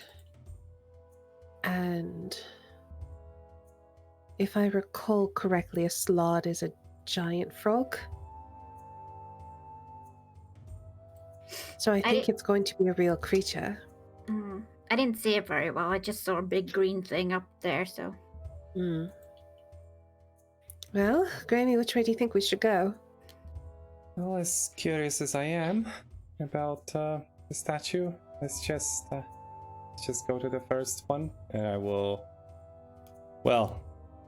look around Mhm. and investigate for traps as I walk down this way. Yeah, okay, so Grammy pulls out a magnifying glass, Yes. walks along, puts on a detective's hat. So make an investigation. Okay, you don't notice any traps. As you reach exactly there, Grammy, at a four-way intersection, the corridors to north and south curve upwards and out of sight, but with no rails or steps to allow them to be climbed. The corpse of a half-human, half-goat creature in robes sprawls 10 feet to the north. It grips a staff tipped with a bronze goat's head. I relay that information to the group. And, So they curve upwards like a ramp. yeah. If there's a corpse, though, we should probably not go that way.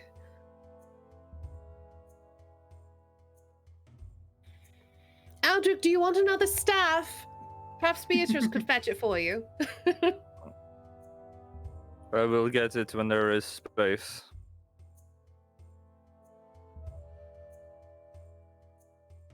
And I will just go on forwards.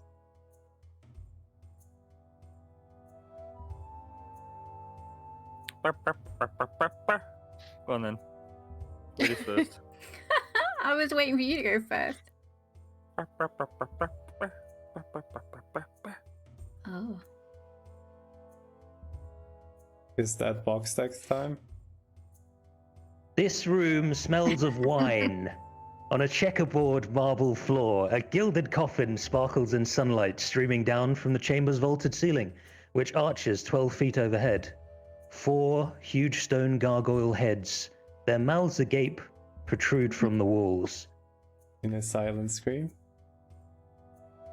No screaming to be heard or not heard. Their mouths are just agape, these guys.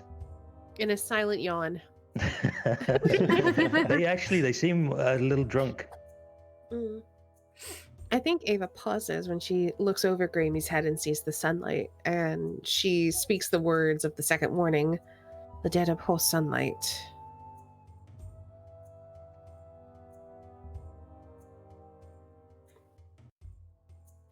Does my detect magic detect anything? Yes, didn't want to interrupt, but illusion magic from the light.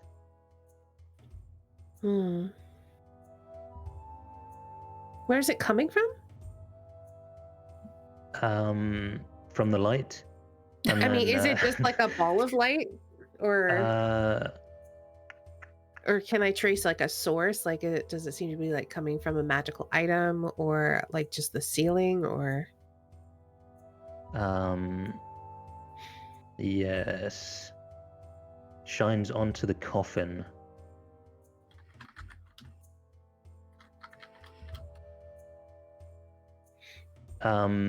Yeah, so there's a circular light source on the ceiling. Okay. That like shines like this powerful yellow beam of light onto the coffin. I've got a lot of text here to get through and to pick out the appropriate stuff, but you also detect abjuration magic on the coffin. Coffin itself is enchanted. The sunlight streaming down is clearly magical as well.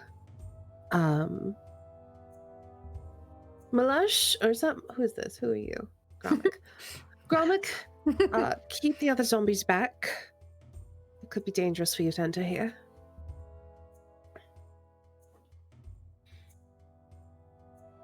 Helby and Aldrich, you'll have to push past them.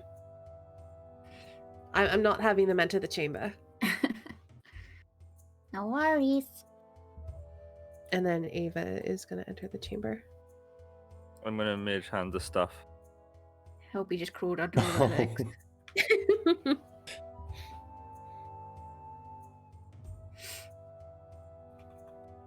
So, mage hand the stuff. Meh. Okay.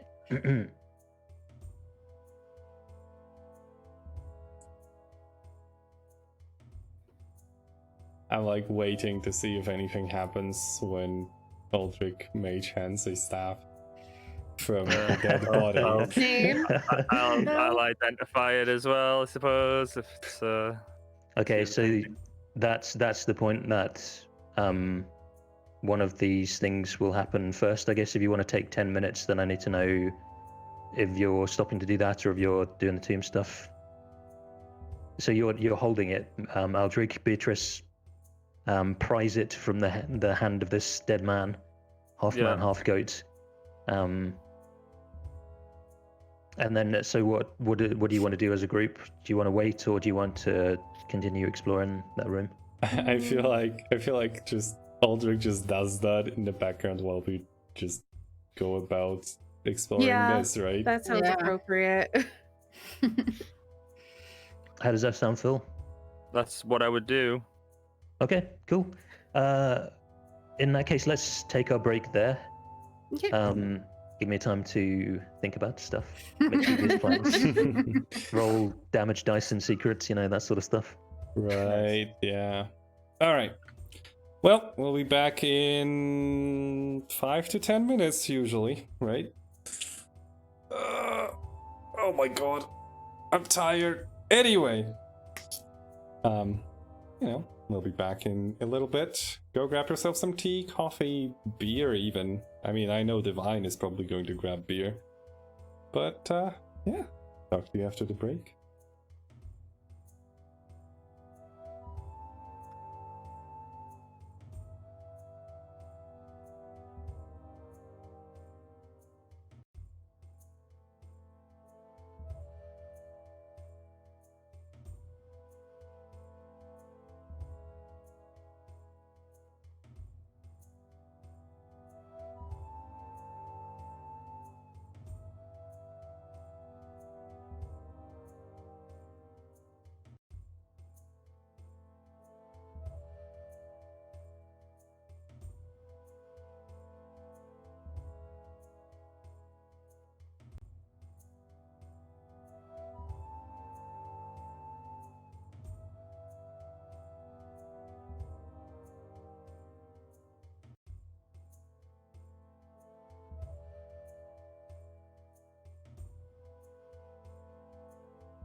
Right. Welcome back from the break. Hi. That's Hello. Yes, hello. my goodness. So we were talking about just like character death, right? It's interesting to just, hear our stances on it, because it seems like we're just okay with character death, or sometimes even like character death can be the best part about a character. One of my favorite characters, my favorite moment was when she died. Because I've told this story before. She was a delusional dragon shaman. She thought she was a dragon reincarnated into a goblin's body, and then she died. And she was so confused. She's like, "But I'm a dragon. How is this happening? I'm a big, strong dragon." Dead. It was great. Yeah. I always forget like which of your characters is the victorious one. Victorious was, I think, my first character that I made for a Dirk game. Yes, yeah, that was the mystery of Portington Portington. Manor. That Yeah. one was. I think that was the second one shot I ever ran. That was real baby DM. Yeah, it was real fun though. It was all completely randomized stats. So she had negatives in everything except for charisma. So I'm like, okay, I guess I'll go for warlock, sure. And so I put my lowest into constitution and made her a demonic warlock, because I figured, well, the temp HP will help me out and offset that a little bit. Yeah. And she was just, basically her story was that she came from a place of like demon princes and where tieflings were revered, but she was born so sickly that her parents were like, well, you're clearly a mistake. And so she made a pact with the devil to burn it all down. Nice. Speaking of burning it all down, Yeah. Derek, would you like to burn a hole in my heart as you kill Grammy? Wow. Yes, please. I thought you'd never ask. So Aldrich Mer plops down in this strange hallway that rises to the point that it goes out of sight on either side. There's a corpse just over there. He's got a staff that he seems to be focusing on. What do the rest of you do? Well, I will walk over to one of the gargoyle faces and inspect it for hidden mechanisms, just in case. Okay. Yeah, make perception or investigation check. Is that the one? Is the one you just rolled? Is that 11? Yes. 11? There's just kind of stone at the back of the mouth. There doesn't seem to be anything else inside.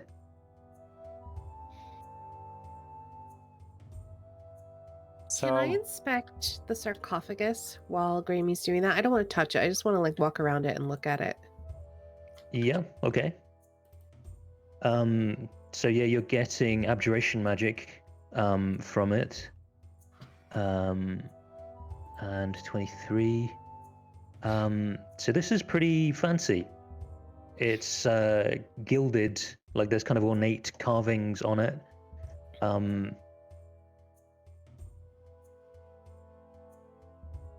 So yeah, it's kind of sparkling in this illusionary sunlight that's pouring from the ceiling. I think with a 23, that's curious to you because most of the sarcophagi in this place have been like lumps of stone.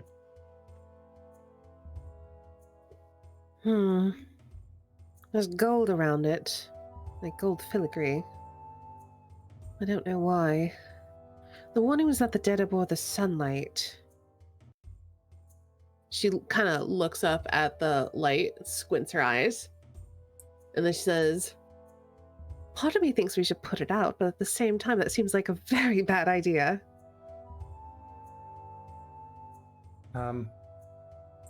Well, yes. Do we want the dead to be here is the question. Well, perhaps the dead refers to whoever's entombed in the sarcophagus.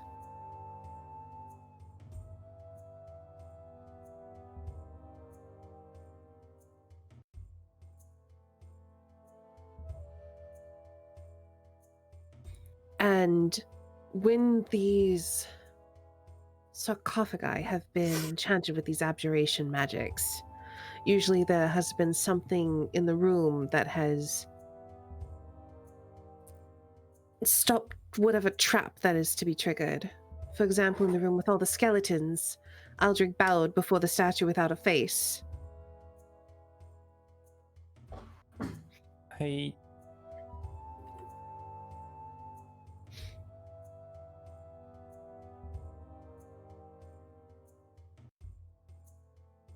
kind of wish Paris was here so we could like borrow a bunch of fluff from him and just put it over the sarcophagus.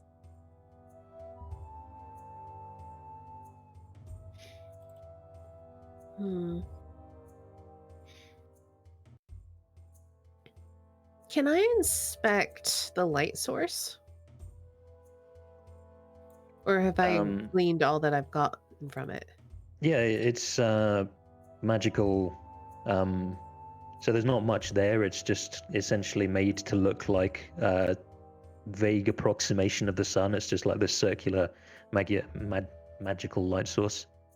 There's not much else to glean. Is it like is it something that could be removed from the ceiling, or does it look like it's like a mosaic or something on the ceiling and then the magic's on that? Like I'm trying to it's an otherwise unremarkable part of the ceiling. Okay.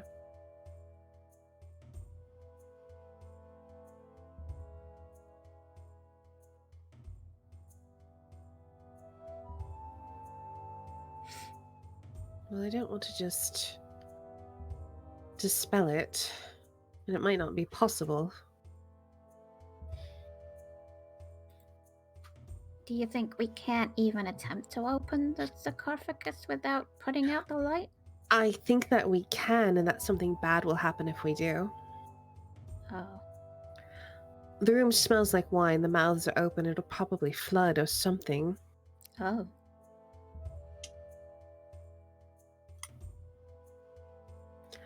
I wanna go back to the doorway here. Is there like any indication of like a recess or like a seam or something that suggests like this door will close?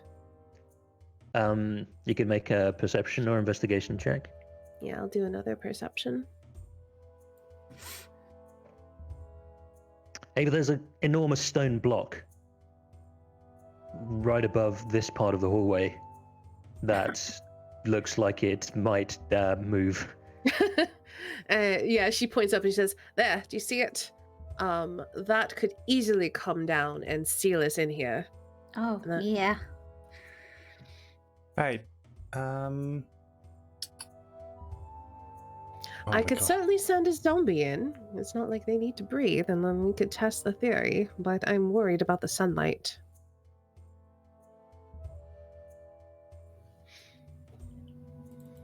So, Does anybody have Arcana? yes. But Do you want to Arcana the sunlight? Sure. But like I was going to also say like so I have this and I point to my necklace of adaptation. And I just say like you know, it's supposed to allow me to breathe in anything. Oh. So we could just do that? Even in anything? In anything, and then it gives me like supposed to some sort of resistance against poisonous things, which is the reason why you gave it to me. I remember that part.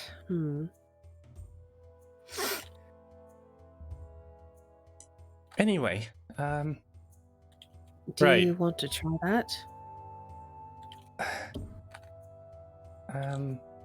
Sure. I would like to look at the light and discern if my god has provided me with knowledge about such a thing. I think while you do that, I grab Helby by the arm and I'm like, "All right, we're getting out of here." I just like tug you out. Right. I'm gonna move my zombies back. If I may, then I would like to arcana the freaking thingy up top.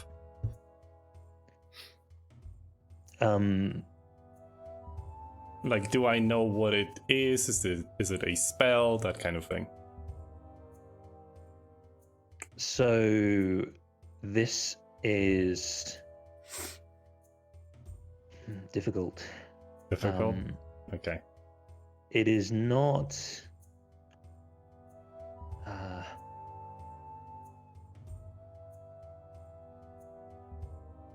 Sorry for putting you through this. I know how painful no, it can be.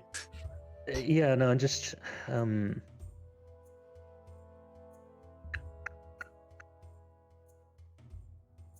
I think because it's such a good roll.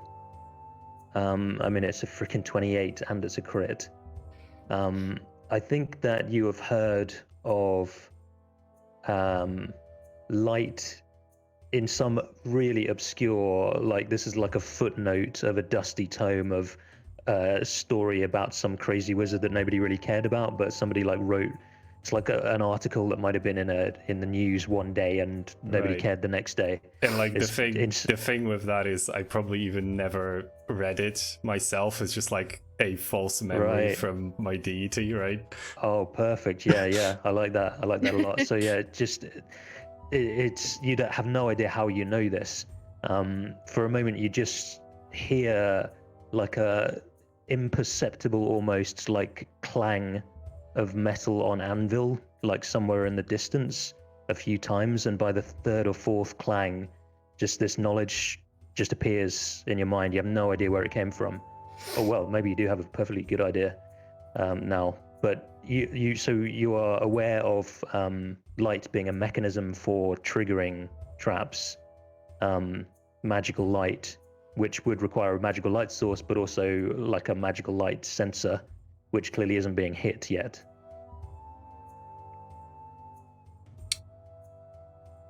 Oh.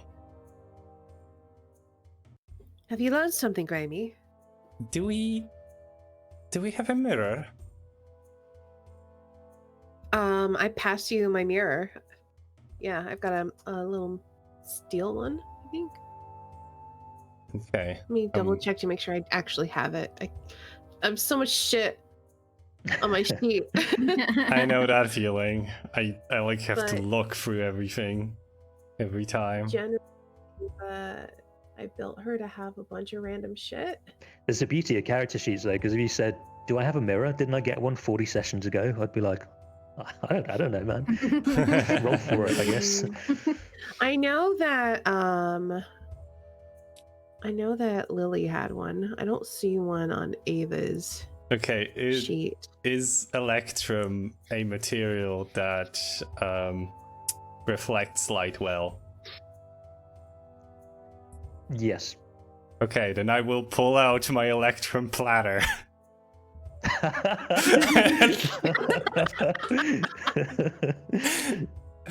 And Give it a good polish. yeah, I will pull out just a little bit of cloth and just give it a bit of Put polish. some oil. Put some oil, because you definitely have oil somewhere. Put some oil in your cloth and just give it a good old polish. Sure. And I will also walk back and just hand my mug to Ava and walk back. Your mug? You like Inside. your #1 doctor mug? Yes. Hold my beer. Right. The dead for sunlight. And I will attempt to wait, well, hold on. Are the faces in shadow or anything like that. The gargoyle faces? Yep. These guys? No, all from a glance the same. Mm-hmm. Are there any just kind of spaces? Are there any spaces on the sarcophagus that are not lit? No, that's really well lit. Like there's this strong magical sunlight shining on it. Right. So I think I need to hit something with light, but I don't see what. Or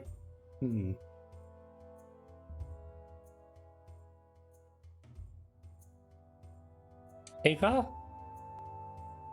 Can you help me look? So we're looking for something that's dead or indicates that it's dead, I suppose. I think she'll walk back in. mean, so there's two options, right? It's either we shine the light on something that is not lit by this light, or we find something, or we like cover up something that is already lit.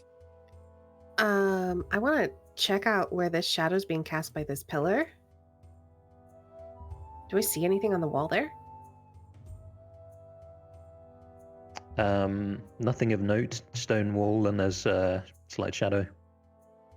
If I look inside the gargoyle's mouth, do I see anything?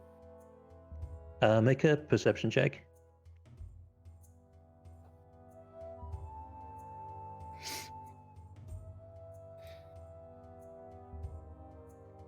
So there's a slight seam.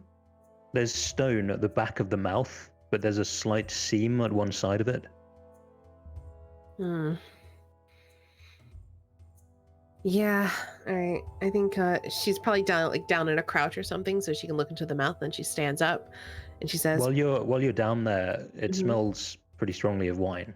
"Yeah, that just confirms what I figured."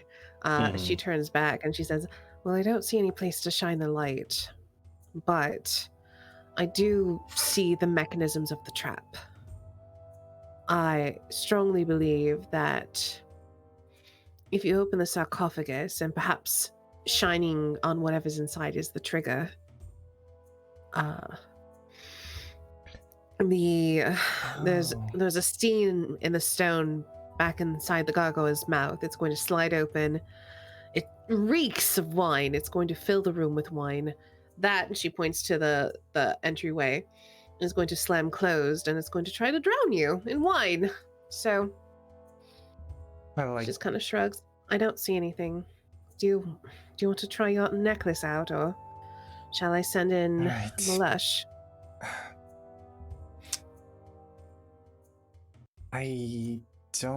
I'm not getting any ideas for covering this up, and I look up and I will just walk forward, walk back, cast guidance on myself and try to push the thing open. I just cringe. I'm just like, oh no. Time to die. You're just opening the sarcophagus. Yeah, I'm pushing on it. What are you doing with the platter?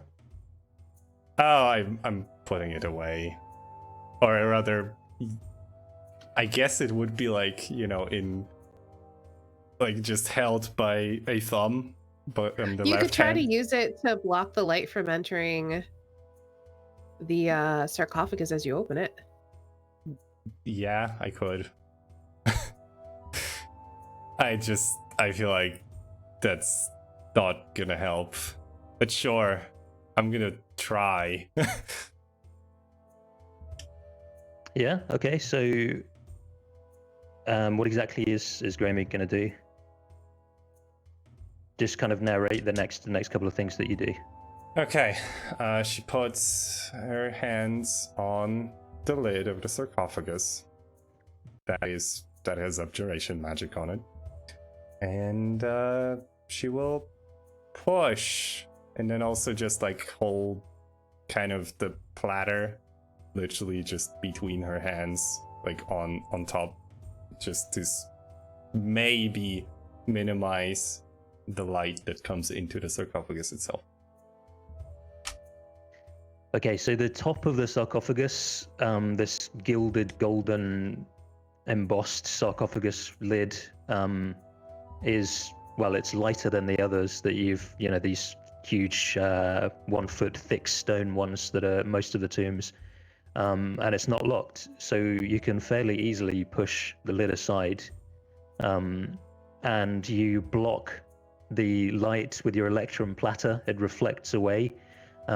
As you open the sarcophagus, inside there is nothing, no bones, there's no magical item, no treasure. There's just a wooden plaque that in common reads, "Drown your sorrows." However, nothing else happens.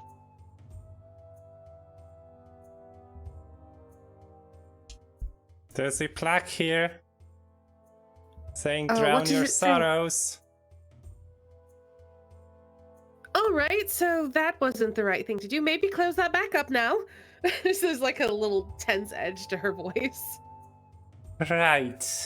And I will put away my platter and then close the thing up again. Now you put away the platter first, Yes. and then close Oh. the. Yes. Okay. So the stone. A couple of things happen at the same time. I think actually, Graeme, please roll initiative. Sure.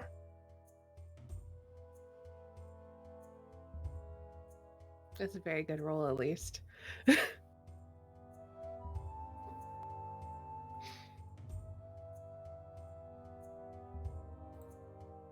Okay, just give me one moment. Oh god. I like how we're just staying quiet, but it's making me even more nervous. Ah. Yes, there's definitely that silent tension of what's gonna happen. It's definitely an Arcadum one moment, please situation. Yeah. So, Graeme, the moment the illusory sunlight strikes the plaque, as you remove the platter, and before you can get the lid of the sarcophagus back on, there's, I think everyone in the hallway hears this. There's a grinding of stone as the. Oh, did I put that on the GM layer? Oh, nice one, Dirk. Well done. Plonk. Now that hasn't hit the ground yet, but this enormous stone block that Ava pointed out has begun quickly descending to the ground.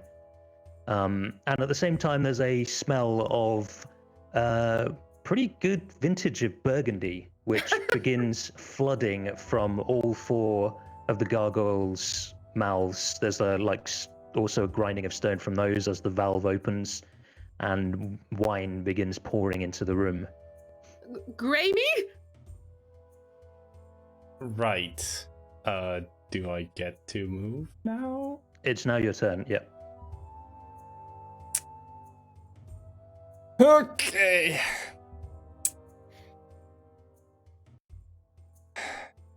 Okay. Well, I will attempt to run out of the room. Because maybe I can before the thing falls to the floor fully? You can. You have enough movement to get out. So, would you like to have a cool Indiana Jones moment before this block descends all the way to the ground? Sure. No, I would like to have a power slide, please. Totally, of course. Right. So I guess I will just I will start running and then just slide underneath the block right before it's fully fully comes down, I guess.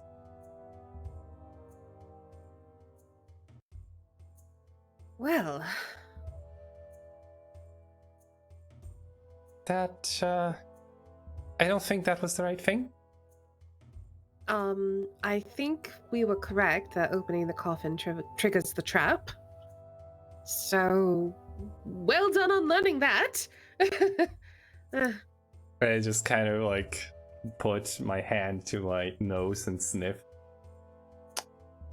And then lick a bit of wine from my hand that was just on the floor. It's good wine though.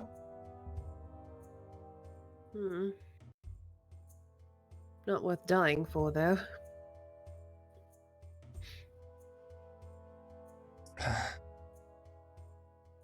Now, I don't know what the reason for that whole thing was. I mean, is it going to like empty itself? Likely so, I would imagine. Empty itself where?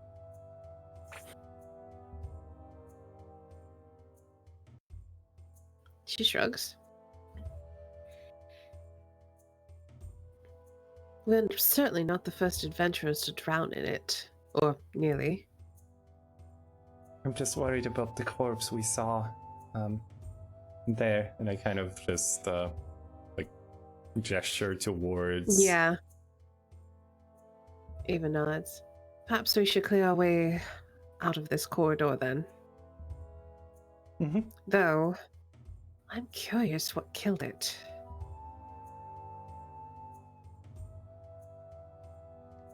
So Aldrich, you're a lot happened in that 10 minutes, but that's around the end of your identification ritual for the staff.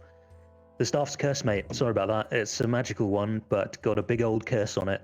Well- It'll turn you into a goat if you attune to it. It takes 3 Okay. days, but will slowly turn you into a goat. Okay. But it is a staff of striking. In addition, it's a cursed staff of strike. It's a cursed staff of striking, which is in fact a plus 3 bloomin' quarterstaff with 10 charges that you can do force damage with. So would it be a Okay. staff of like the ram or something?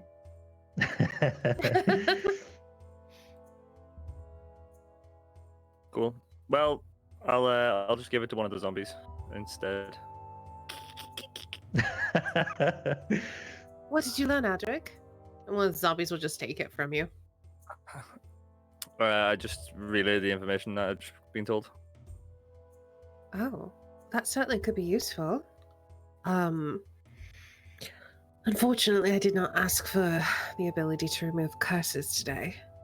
But perhaps tomorrow. Cool.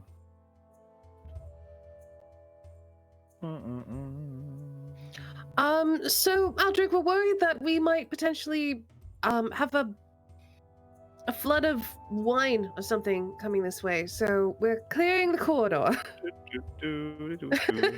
Oh, no.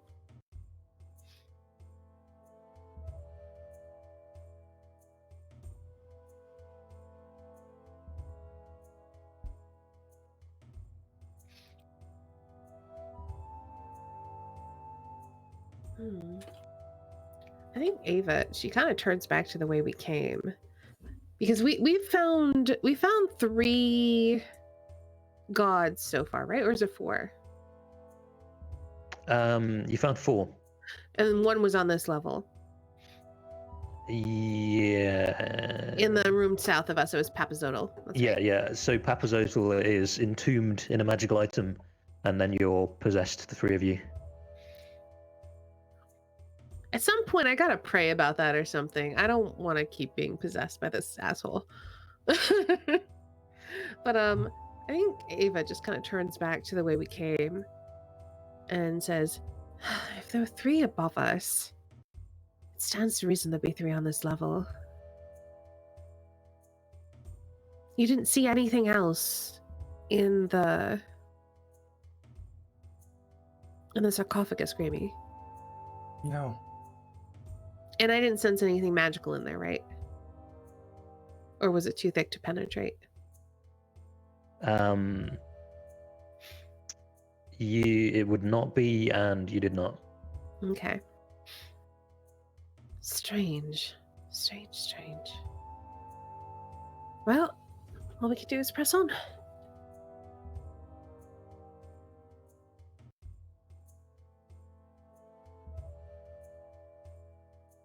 Just lining up my zombies. Okay, so there's a weird green face. I see a weird green face. Can I perceive for traps and stuff as I approach the weird green face? It's a rude way to talk about Malush. Yes, of course. Yeah, perception check.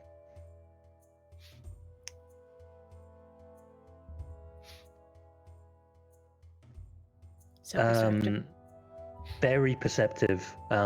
You don't perceive any traps Okay. along that corridor. I'll at least go here.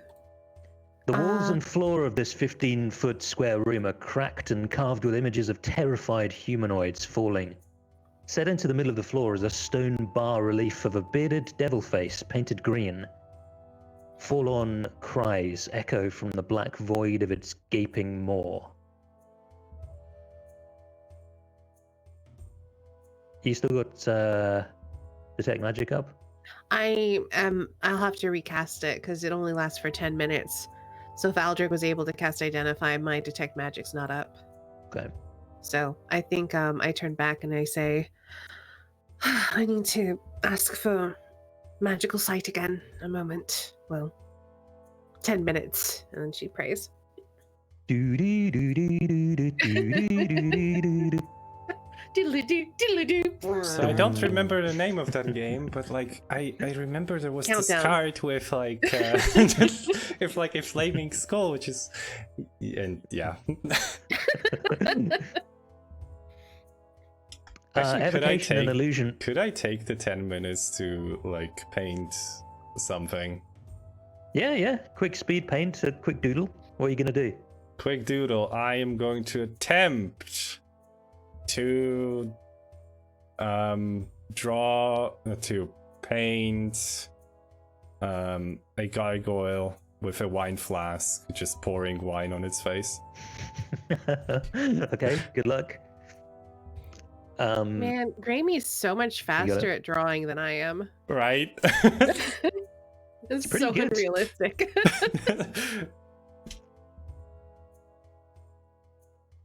Okay. Yeah, And- it turns out beautifully. I'm going to hand it to Gromak.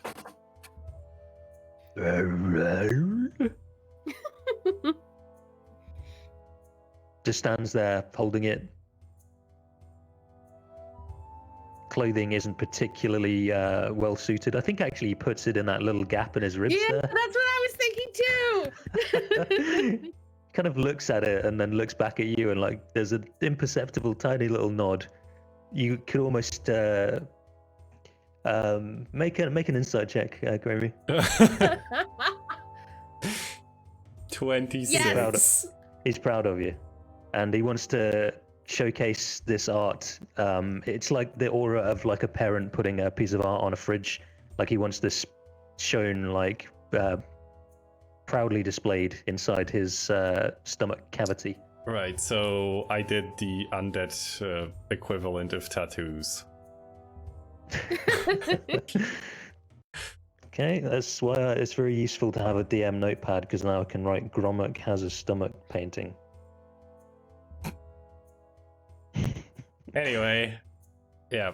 The shaft inside the mouth there, Ava, is giving off an aura of evocation and illusion magic. Oh.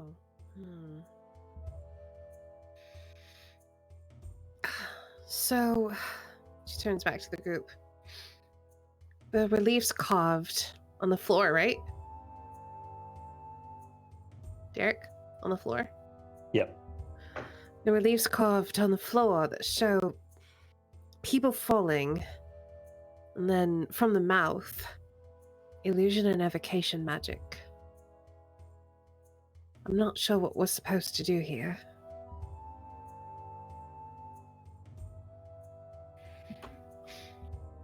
If we think about the warnings, the ring is a path to another tomb. Do we have a ring?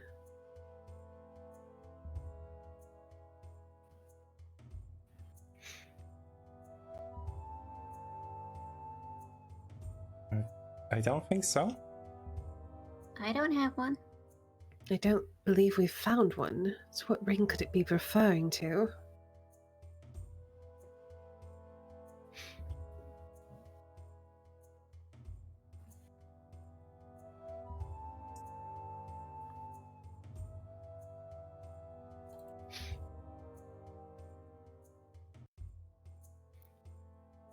Well, does anyone want to get a closer look?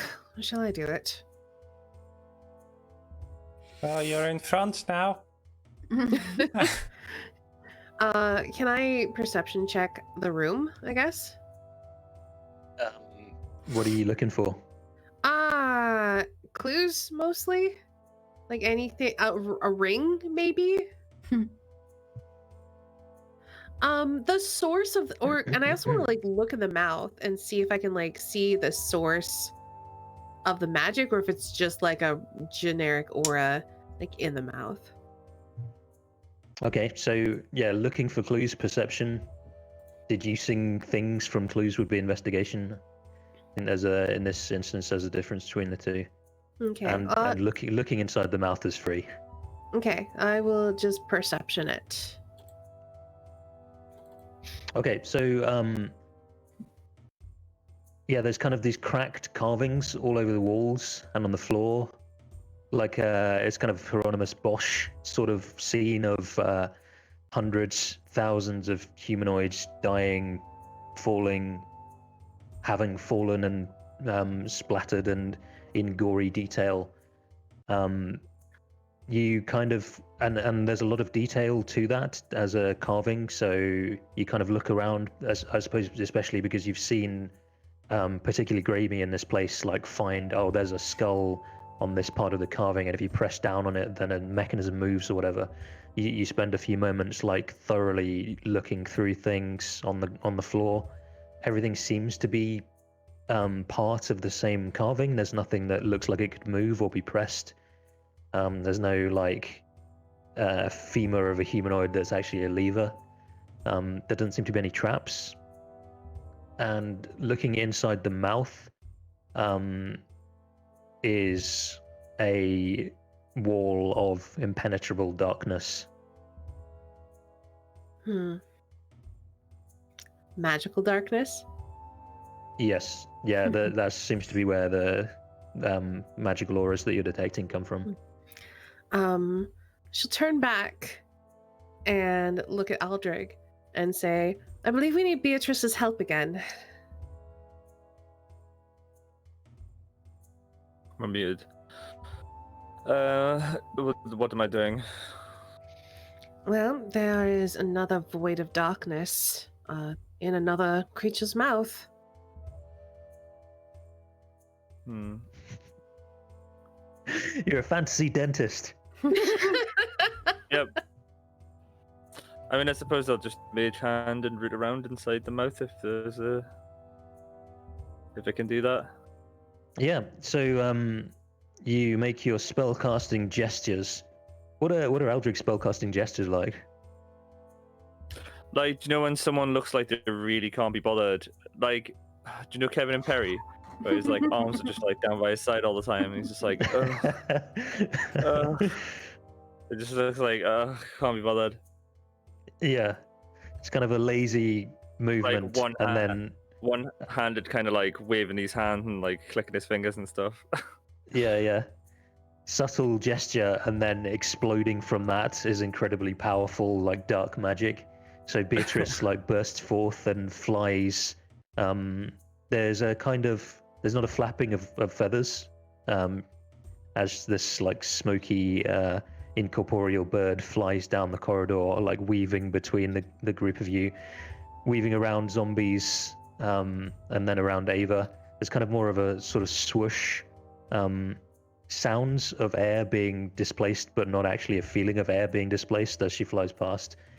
And then again, like this shadowy raven flies into deeper darkness than herself.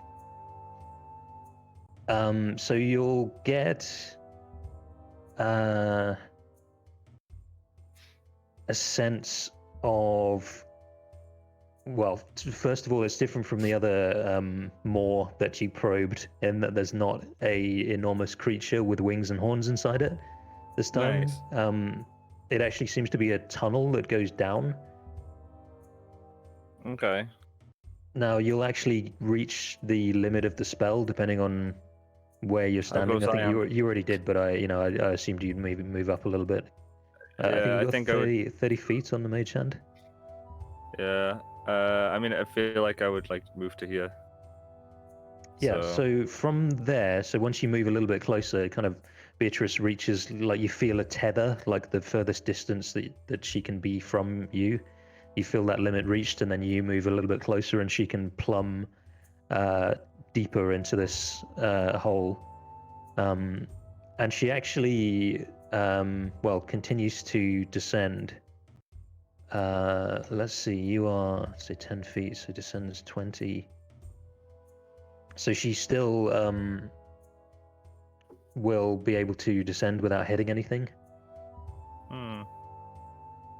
I'll just like click my fingers and call it back and just be like, it's pretty deep. Just seems to, it is deeper than 20 feet.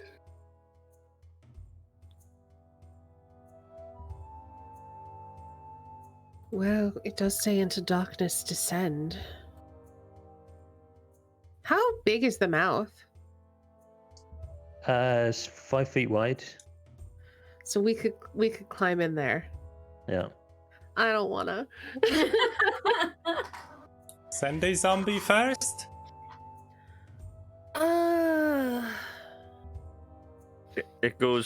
It seems to go straight down for 20 feet. That So does if not it seem goes- wise. Yeah, if it goes straight down for 20 feet and potentially more, that's I want to try to dispel the darkness with my dispel magic. Okay. Can you give me the... There you go, already done it. Magical effect within range.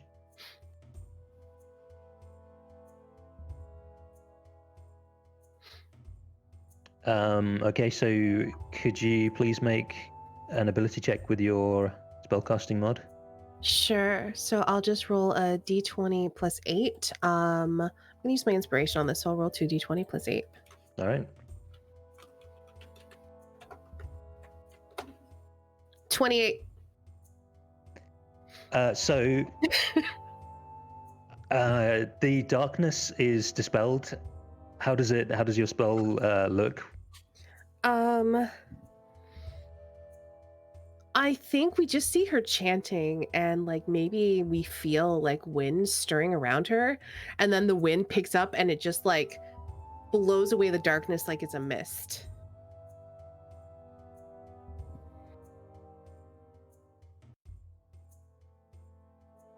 Okay.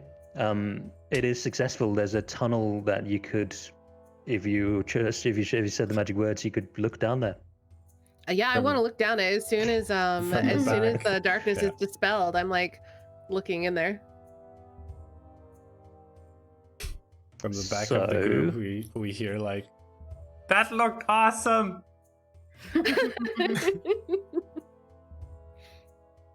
You can now see into a chamber below. It's not lit, but you can see dimly down there. You will see a funeral barge. It is gold inlaid, and there is a sarcophagus on top of it. So it looks a little bit like a canoe inlaid with gold, and then there's a golden sarcophagus on the top of that. There seems to be some kind of carvings on the top of that. There's a funeral barge down there with a sarcophagus on top. It looks pretty far down. I want to take out my silk rope and tie it around like the neck of this thing or whatever, and then like throw it down its throat and see like if that reaches the bottom. How long's the rope? It's 50 feet. It does. So it lands and coils on top of the sarcophagus. Well, Ava takes a deep breath and she starts climbing down. Okay. So, Hating every moment of it.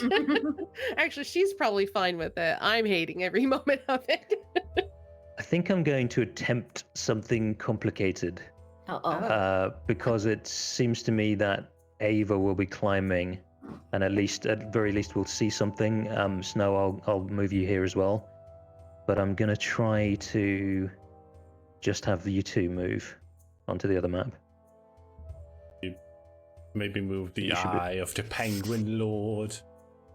Oh, if you're just trying to move two people to another map, I think you have to move everybody, but maybe I'm wrong. Yeah, it's just like our tokens are going to have vision, right? I think that should have moved just you two. Did it? How did that go? You guys see stuff? I see stuff. I see Right. stuff. And Eldrig and Helby, you guys should still be on the other map. Yep, I see nothing. All right. 4 torches. Oh wait, there's a music change. Oh no. Just for you two. The other two still have the other music. 4 torches illuminate stone sphinxes crouched in the corners of this 15-foot high room. The torches cast flickering light across hieroglyphs carved into the tiled floor. At the center of the room, a gold-inlaid funeral barge stands atop a 3-foot-tall stone dais. Resting on the deck of the barge is a small golden sarcophagus decorated with horned rabbits. A dark shaft opens in the ceiling directly above the barge, while to the south, a corridor is visible through a set of fangs carved into the wall. The skeleton of a dwarf sprawls on the floor east of the barge, clad in tattered yellow turban and dusty chainmail, and clutching a bronze shield. Now, on top of one of the sphinxes, there squats a skeleton with a like iron carving laid into its head in a pentagon shape.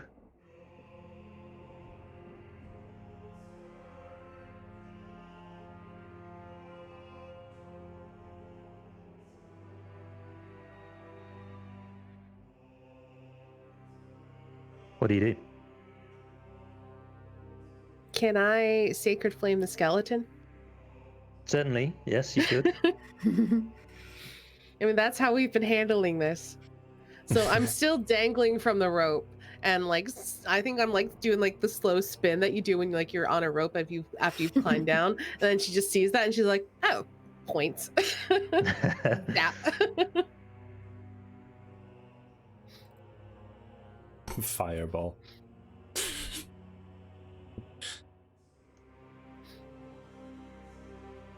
Also, somehow I thought of like lightning bolts in Baldur's Gate.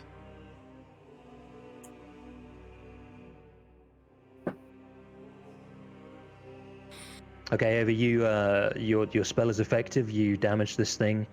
You blast away some of its bones, which land behind it. And it starts like walking up the wall. It's like trying to get away. Tries to run up the wall and like run vertically up the tunnel. So it will like move. Oops, I need to snap. So it's moved 20 feet. No, wait, sorry, it needed to go around.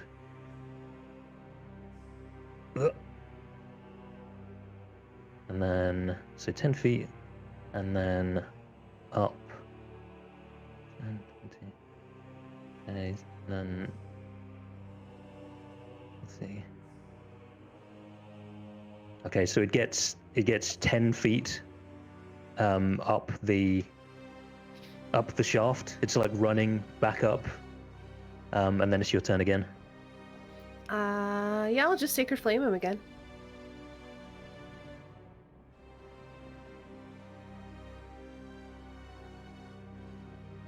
Failed again. Destroyed. I'd like to try to catch the skull key head before it hits the ground. Okay. You do so.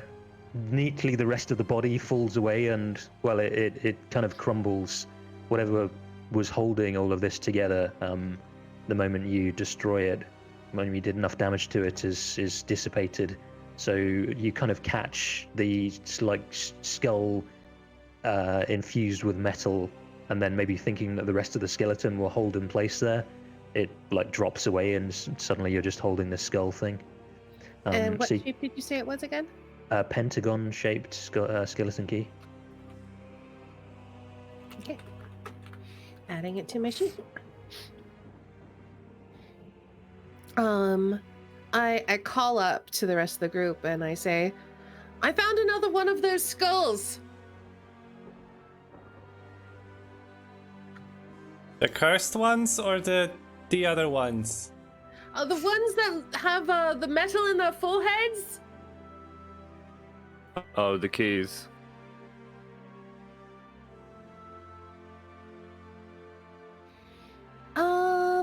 Does my detect magic pick up anything in the room?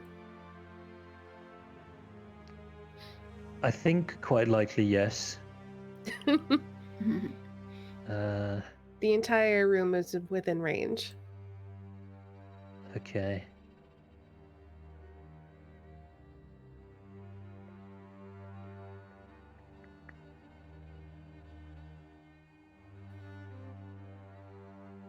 So the sphinxes all emanate abjuration and conjuration magic. Mm-hmm.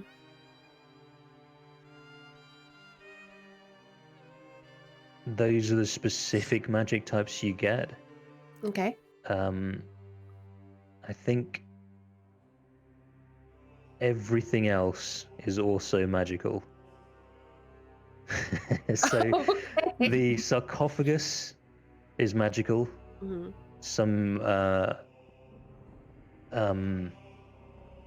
mysterious arcane magic cast on it, and also the floor tiles are magical. Oh, also let me check something else.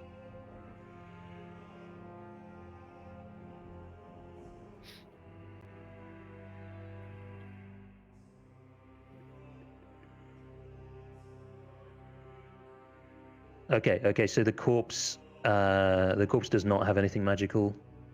The dwarf corpse. Okay. So yeah, I think that's it. So the sarcophagus, the floor tiles all seem to have some kind of magical enchantment, and then the sphinxes are,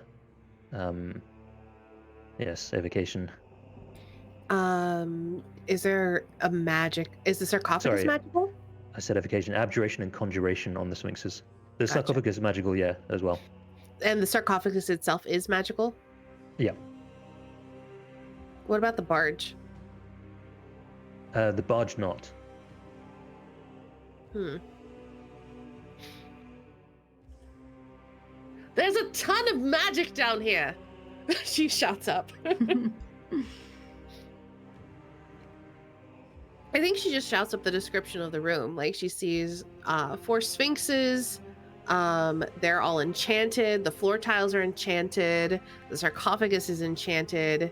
And then something about how she's not sure what to do down here, but she doesn't want to touch anything.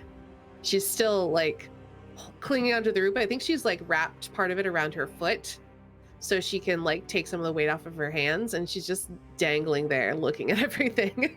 It's like a real Indiana Jones moment.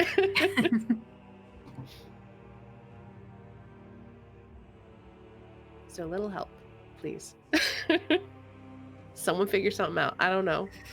I've been looking through the warnings, Right? trying to make sense Yeah. of what these is. I don't see anything about about sphinxes. Because this would be on the 3rd level because of the purple goo, right? Yep. Yeah. So I'm looking at the 3rd warning. I can't see anything in here that indicates what this is. You know, if it was me, I would I- just touch something. But it's not you, it's Ava. I think you should open the coffin. I think that's a Good bad idea. grief. 800 damage.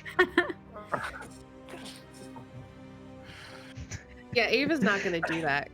So, can But I you don't make... know what it's about. Yeah. Get him again. Get him again. 429. 1029 damage.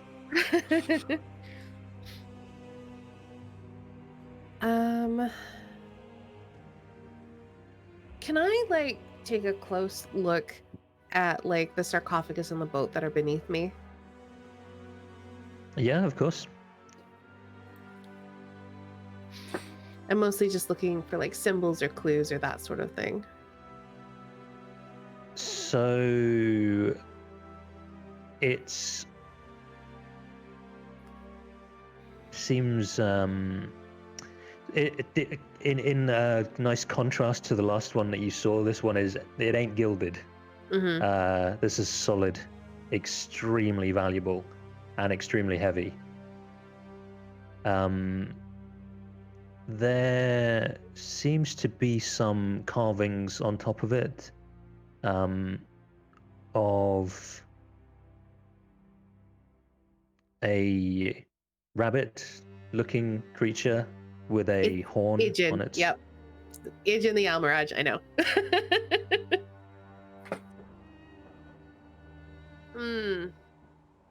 Okay. Are you itching to find out what's inside the coffin? Hit him again! Hit Get him again! Get him again! 242. Make 5 death saves. I think Ava calls up and she says, well, this is clearly where the Almiraj is entombed. Do we recall anything from... Oh, look at that Holy 20. shit. You're back on your feet. He's up! He's back!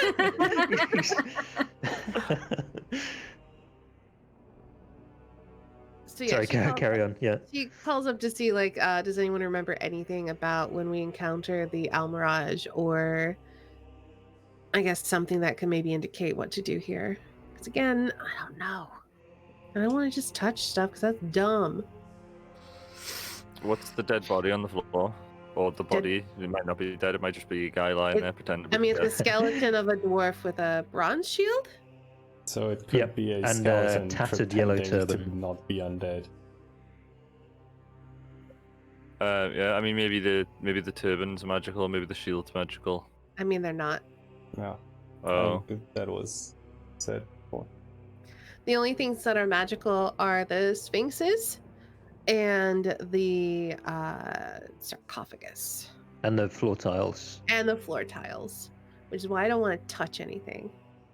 Is the boat If only magical? one of us could fly. yeah, man. Well, I mean, there's a rope hanging down through the mouth of the thing, so if you do touch anything happens, you can climb out of the room.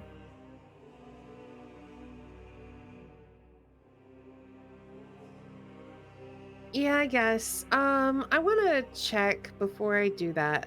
I want to check the opening that I came up through and look for like seams, just to try to make sure I'm not going to get sealed in if I do touch something. Okay, yeah, make a perception check. Yeah. It's pretty good. That ain't bad. 26.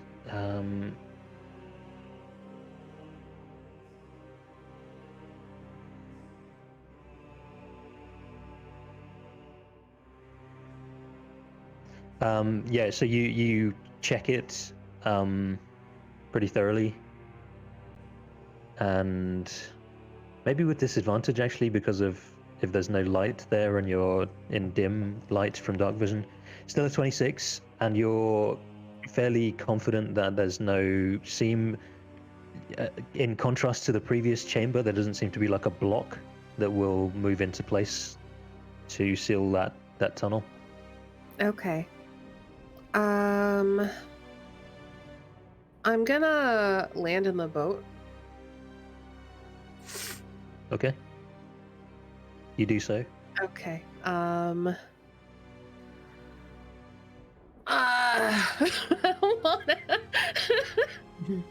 me look and see if I have any spells that will help me here. Probably not, because Ava was built mostly for murder. Oh, you know what? I'm gonna cast a fucking ritual. I in the barge, I pull out my bone dice and I rattle them around in my hand, and I pray, and I ask, what will happen if I open this sarcophagus? Ooh. And then I Okay. cast my dice. So I'm casting augury. Is this my wheel or woe? Oh, Yeah. I like this. I like this one. Okay. It's a ritual. I don't have to spend a spell slot. That's right. Really good. Whoa, no. Okay. Just making sure I'm not getting it confused with the one where you have to roll a d100. So this one, it's not a there's not a roll to be made, right? I just No. You just tell me. I tell a specific course of action I plan to take in the next 30 minutes, and then wheel for good, woe for bad, or a neutral result is possible as well. And your question was what would happen if I open the sarcophagus? Yeah, it's basically if I open the sarcophagus. The omen you get, and you can feel free to describe how this is shown to you, Mhm. is wheel. Oh, interesting. It's really, really good. Okay, Derek, you need to roll it for yourself. Can we use that macro ourselves, please? I can't. There we go. Oh, 931. Ow. Oh yeah, you guys should have it too. Yeah. I say it's the first player pun damage, so it's 44. There we go. So I think the way this looks is that I think they're 6-sided dice. I think they're carved out of like dragon bone or something like that. And there are 2 sides on each die that are blank. There are 2 sides that I think look like lightning. And then there are 2 sides that are carved in like a wave or like wind or something kind of more gentle. And when I cast them and I pray, it's like they don't roll naturally. It's almost like they're weighted or there's some other magical force pulling them into position. So it's definitely like they land and then they flip. And they all flip Yeah. the water side. Awesome. And then she nods and puts them away, whispers a thank you to Astitia for guiding her, and she opens the sarcophagus. You attempt to, you cannot. It's too heavy. No, it's not a. It's sealed. It's sealed. It can't. Yeah, it's not a feeling like you could if you were stronger or if you had help. It's currently you can't. Okay.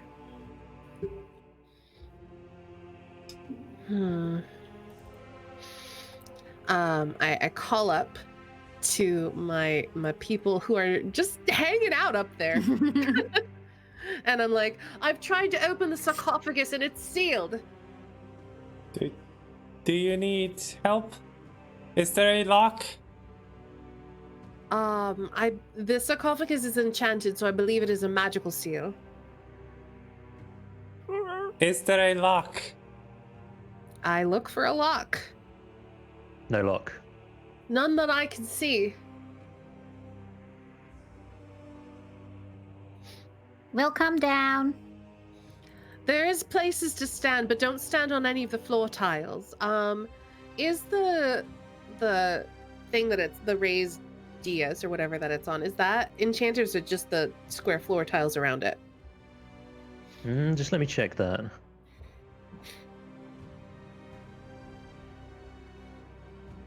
Why do I feel like that asking if I may roll for athletics or fall? Oh my god, brain. Why are you like this? So this is non-magical. All of the floor tiles are starting Okay. from this from Okay, there. cool. So yeah, I'll take a step this way to allow them space to come down. Okay, All right. Helby's gonna climb down. She's gonna leave Vossi up here though. I'm Okay. not sure she'd be too great at climbing a rope. Aldrich, rope climbing. I'm claustrophobic. Yeah. So do you wanna stay up or Yeah, I'm gonna stay up here. staying up? Okay. So Yeah. so Aldrich, you're accompanied I'll by go Vossi down. up the top. And Grammy's all the coming zombies. down. Zombies are gonna climb down the rope. No, the zombies are keeping Aldrich company. Okay. So because they would be making a check. Of course that would happen. Anyway. Nope. Helby. Dunk. Bink.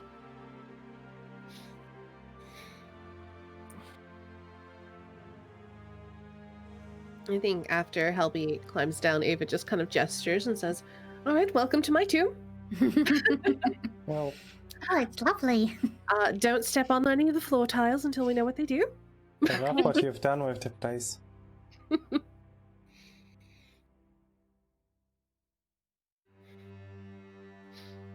So you can't open this at all? No, it feels like it's sealed somehow, which makes sense because it is enchanted.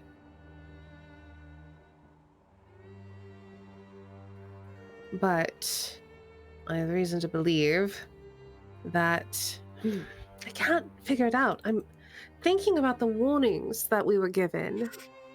And she points to like the purple goop or whatever behind her, and she says, "I remember that from the third level down. So I've been thinking about Asterek's third warning, and I'm not sure at all what this could be, what this could be a part of."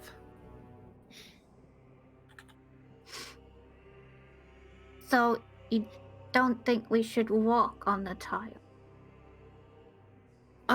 There's no pictures on the tiles, are there? Oh yeah. Covered in them. What do they One look of them's like? a vulture by any chance. They look like this. Hey. Mm-hmm. Okay. You're just waiting for me to ask that. So I think she looks and she's like, "The vulture's the first step, of course. But then what is the second step?" There's a doorway over there and there's a vulture in front of it. Maybe that way? Well, that's what I mean. She points to over here. I'm gonna ping. I think that's the first step. And then Oh, I was talking about this one. she shakes her head and she said, I mean, if we look at where the dwarf's corpse is, clearly he took the first step as the vulture, and then the second step was the foot. Ah. And that step was quite mistaken. Okay, so no stepping on feet. Well, at least not as your second step. So I think we have to figure out the path. Could they be enemies of the Almirage? Things to avoid? A vulture, perhaps a snake?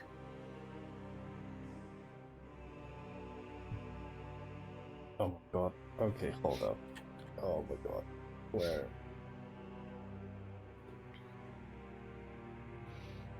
Because I don't remember anything about vultures in the story.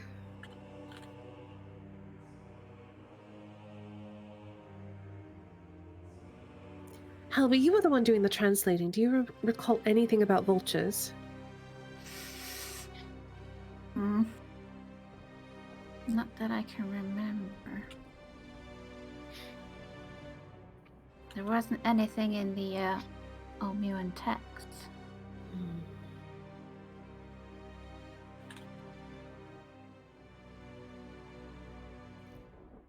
It feels like we're missing some sort of clue.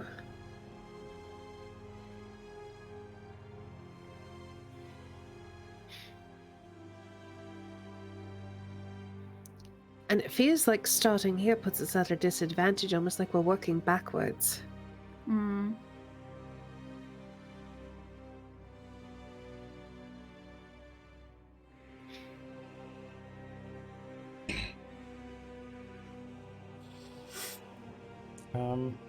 Balaka, do you know anything about this?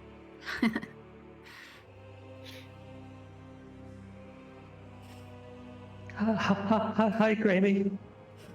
Hey, Nice to hear from you. How you doing? I'm good. I almost drowned in wine. You know? You should be more careful. Well, no, I I don't want you to drown. I didn't Oh. actually. Like, I have this necklace that would allow me to breathe, if I understand it correctly. Oh, But that's cool. yeah, Wow. look, and I just like take the necklace and just like put it in front of my face. It's stylish. It looks good on you. Thank you. There was a reason why I wanted to talk to you, but It's okay. You don't need a reason. We can just chat.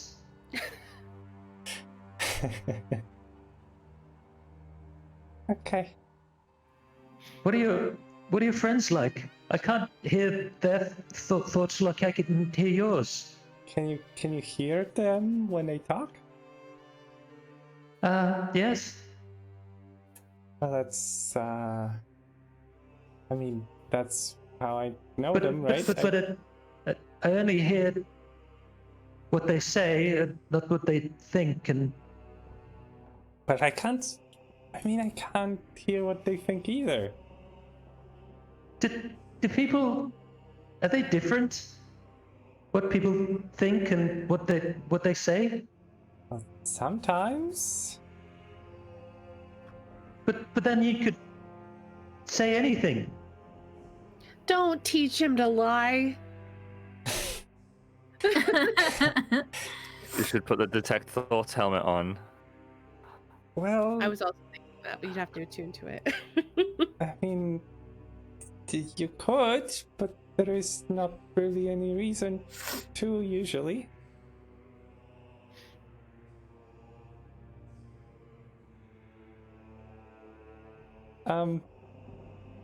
Hey, do you know about Ejin and his like lore puzzles?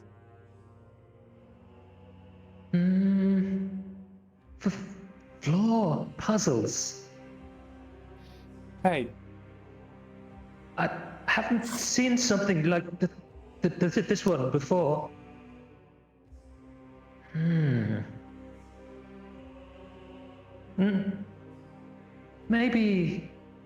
Maybe Ejin didn't make this one.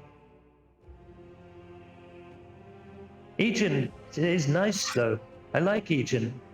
Not like that awful that awful sea monster. He is pretty awful. hey.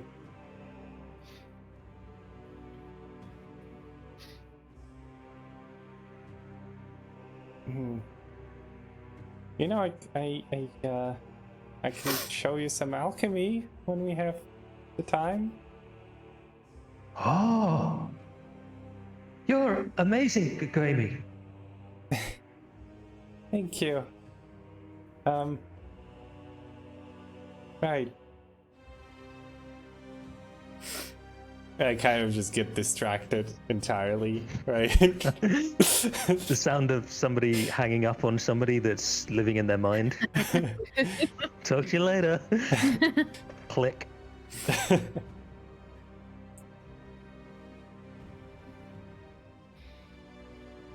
So, Balaka says it's possible that Agent didn't make this one. Oh. I think Well, that that's would make a fair sense. assessment.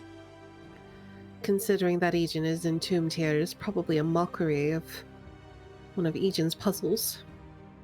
I kind of like scoot closer to the boat and then just try and like and see if it can be moved. Or if it's The boat. Way too heavy.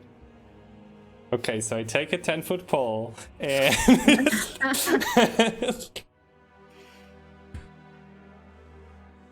You got a 10-foot pole? I don't know. I'm going to check. Would it be a box pole by any chance? All right. So we've got what is this symbol? Does it look like it looks like a hard-boiled egg cup, but what is it? Like an urn or something? Like a pot, I feel like something that's that? exactly what it is. It is an urn. I like the hard-boiled egg though. So it looks like we have like maybe reeds, a foot, a beetle, a snake, a vulture, a doorway, and a staff. Mm-hmm. What the heck? What do these mean? We could just go alphabetical. The vulture's the first step. That's, I suppose, reverse. I don't. That doesn't make any sense.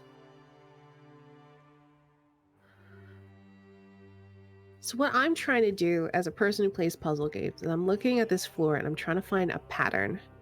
Like, you can't step on only vultures. You can't step on only vultures and snakes. You can't step on only vultures, snakes, and beetles. So there's some connection that I'm missing. Like, I'm looking over here and I'm like, okay, let's say we go this way. Then we're stuck. We could go like this, but then we're stuck. So it feels like it's going to be like a pattern maybe that relates the different symbols.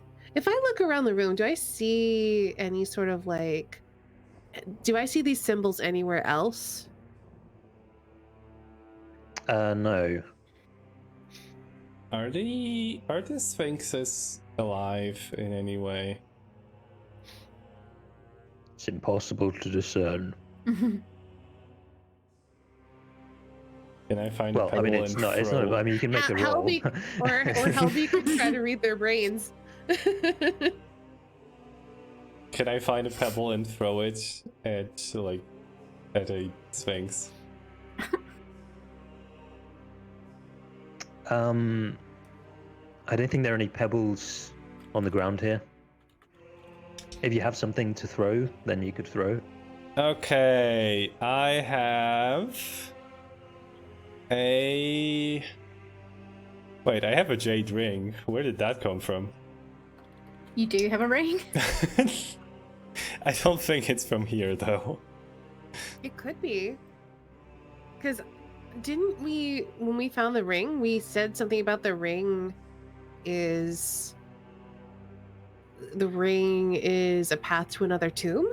Mm-hmm. And maybe that's the ring we found? Oh, crap. Between sessions, I meant to this came to my mind and I meant to mention it to you. I think you may have an unidentified magical ring Oh, from that inhabited you. I think that's where Obalaka came from. Was in a ring that you picked up. oh. You might want to climb up and have Aldrich identify that before we move on. Okay. I'll climb up and I will roll to see how clumsy that is. Not bad. Yeah, not bad. Tempting me with these rolls. And so can I borrow the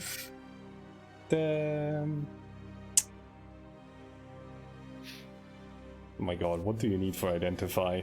Jesus. A pearl? Pearl, yeah. Yeah. Like, I can just do it for you if you want. I'm just curious, you know, if I can do it. Okay, and I just give you the pearl. No, Beatrice gives you the pearl. Not too lazy. Right. And I will. So we'll cast Identify. Oh, nice. Wow, using a spell slot and everything. You lunatic. You identify that this is a ring of protection, Grammy. Oh, Oh. it's pretty. Oh. Well, that would have been useful.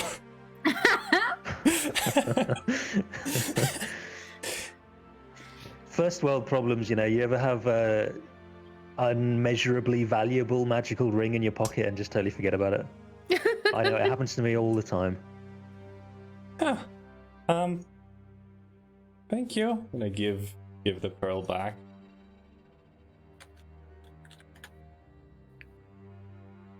Is there a door? There's a door here, yeah? Or is that just a recess? That is something I believe you can see through. Hold on, let me find the thing. A corridor is visible through a set of fangs carved into the wall. Oh, yeah. So it looks like you're seeing, like, from the inside of a face carving. Hmm. And we can't see anything else, just the corridor and the fangs. Make a perception check. Mhm. Yeah, it's hard to see. I think it's from the angle you're seeing, like, through a mouth, and you can only see your kind of line of sight is a little bit blocked, so you're just kind of seeing a stone wall, little patch of purple slime. Okay. Oh, nice. Well, it's 4:00. Do we want to just try to tackle this puzzle next time? Because I haven't got a Scooby. Yeah. No clue. I feel like this is a case Yeah, of let's touching something and seeing what happens and dying for Well, it, maybe. we're gonna die. If we touch the wrong thing, we're gonna die.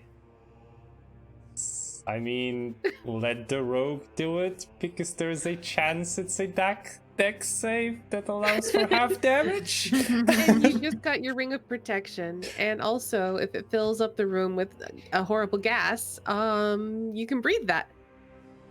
I mean, And if it's poison, you're also good. Or fire. Yeah, you're the best person to mess with, Jen. I'll even do it. yeah, the only thing that can really just screw me over is disintegration rays. Mm. Because Well, then don't touch the purple stuff. yeah, I learned that the last time I touched it. Thank you. All right. Well, I suppose this is it for today's session. Ah, my goodness. And my stream is fucked for some reason. Anyway, I hope it's. What do you mean? I hope it's not bad. Yeah, no, it's just like the thingy in OBS turned red for like a bit. Oh. Just after we stopped though, so it's good. In any case, thank you everyone for watching. Thank you for hanging out. I mean, Crizzle, thank you for that raid that I kind of didn't get to thank you for because I was risking my life. Also, Hooples, hi. And, you know, it is time to ask, You know what? Let's start with Jelly today. Jelly appreciation. Jelly appreciation! Aruga! I'm still very excited about you taking the dodge action while covered in spiders. Good job. Yeah, Yes. that was a real highlight. That was good. That was really, really good. I feel like that's been One the of highlight. us. One of us. No, it was yeah. That was I felt kind of proud of that myself, actually. Yeah. It was like, There's definitely a point where you start to like break the back of all of the learning curve of D&D. For me, I haven't reached that point yet, but one day I hope to. But like when you kind of feel like you can strategize and like you maximize the stuff you can use on your move and stuff, it's, for me personally, it starts to become pretty satisfying Yeah, as a system. yeah. I think this is the first session today when I was. Hang on a minute. I can actually do something here. So yeah, no, it's good. I feel like I'm learning all the time. Thank you guys for teaching me. I think it's always exciting when you can learn things that you can do that aren't just your basic attack. Yeah. Oh yeah, definitely. I think that's very fun. it's cool. Thank you guys. Thank you for playing with us. it is always a pleasure, Jelly.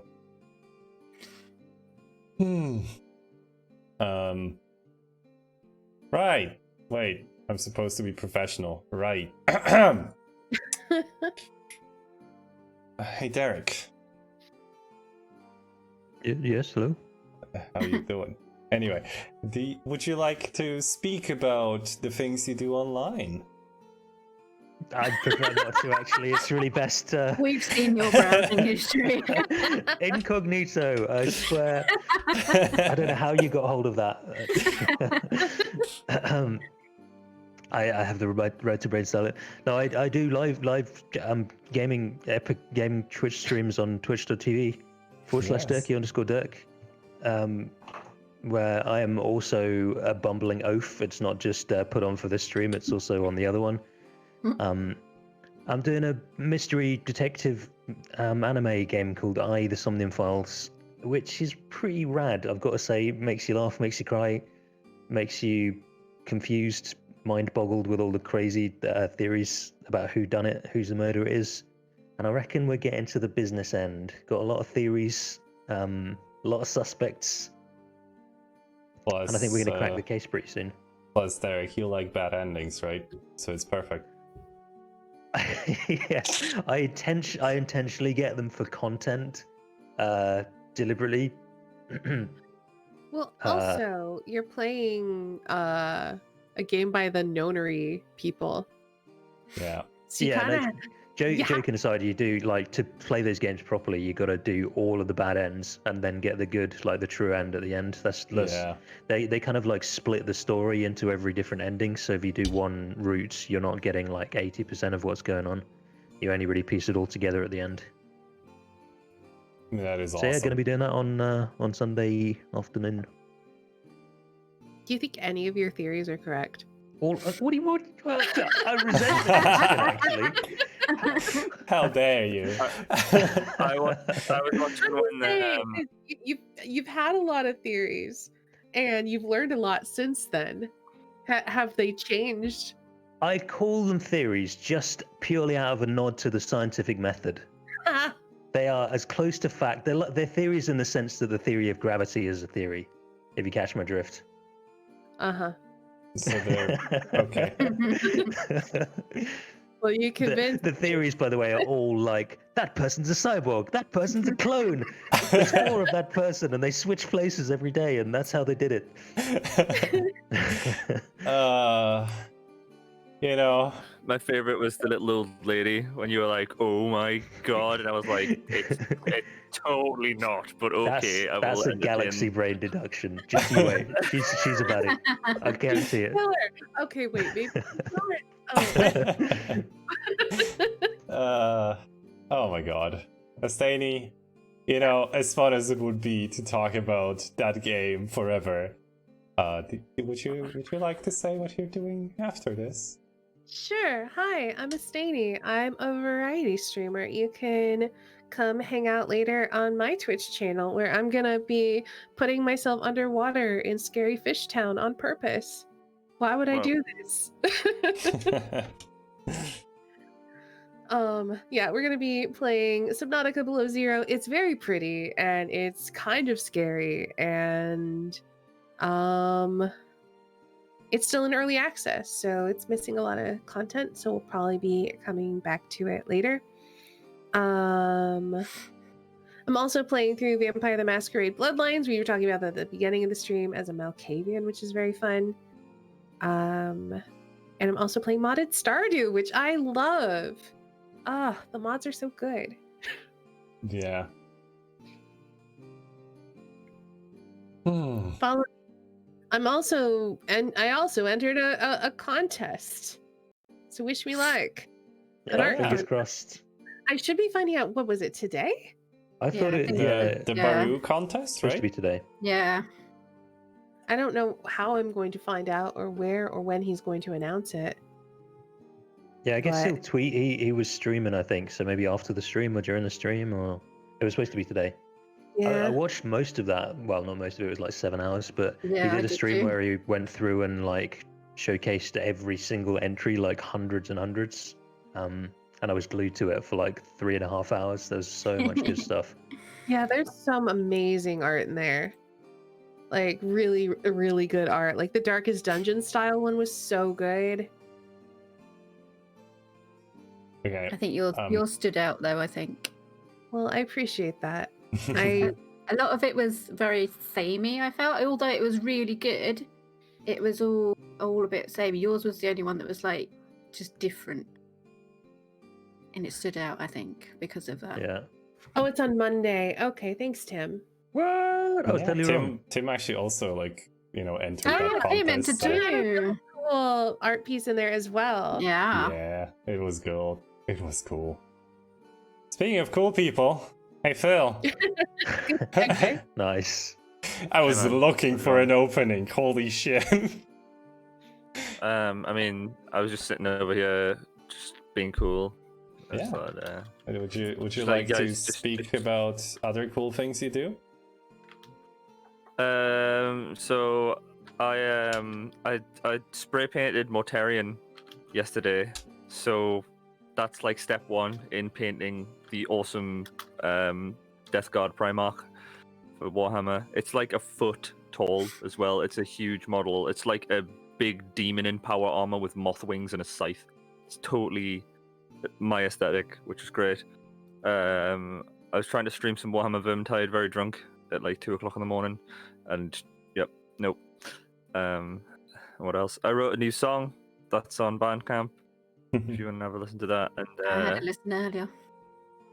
it's Oh, it's yeah, I changed the song. drums, and the drums are like not super abrasive anymore, so I hope they aren't anyway. And then yeah, so that's it. Music, playing video games. Baldur's Gate 3 is out next week, so I say I I say feel it's like- out next week. I feel Hell like Fingers yeah. crossed it's I out feel next like week. 4 people in this call are going to be on Baldur's Gate 3.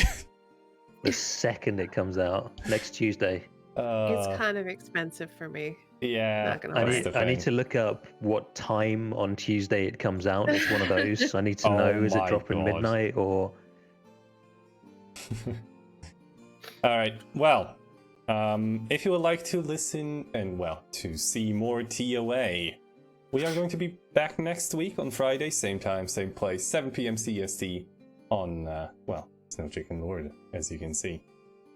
If you would like to listen to more of my voice, then I'm gonna have to move my Monday stream because it's no longer possible for me to make that time. So next week there's only 2 streams, which is going to be on Wednesday and then on Friday, obviously. And that's kind of it. I think I would like to direct your attention with a raid towards Amphora's Jam today, who is doing currently in a podcast day stream. He has a D&D DM himself, and he DMs pretty much all the time on Twitch. And he's an awesome dude. Also, he might be a guest at some point in the future, maybe.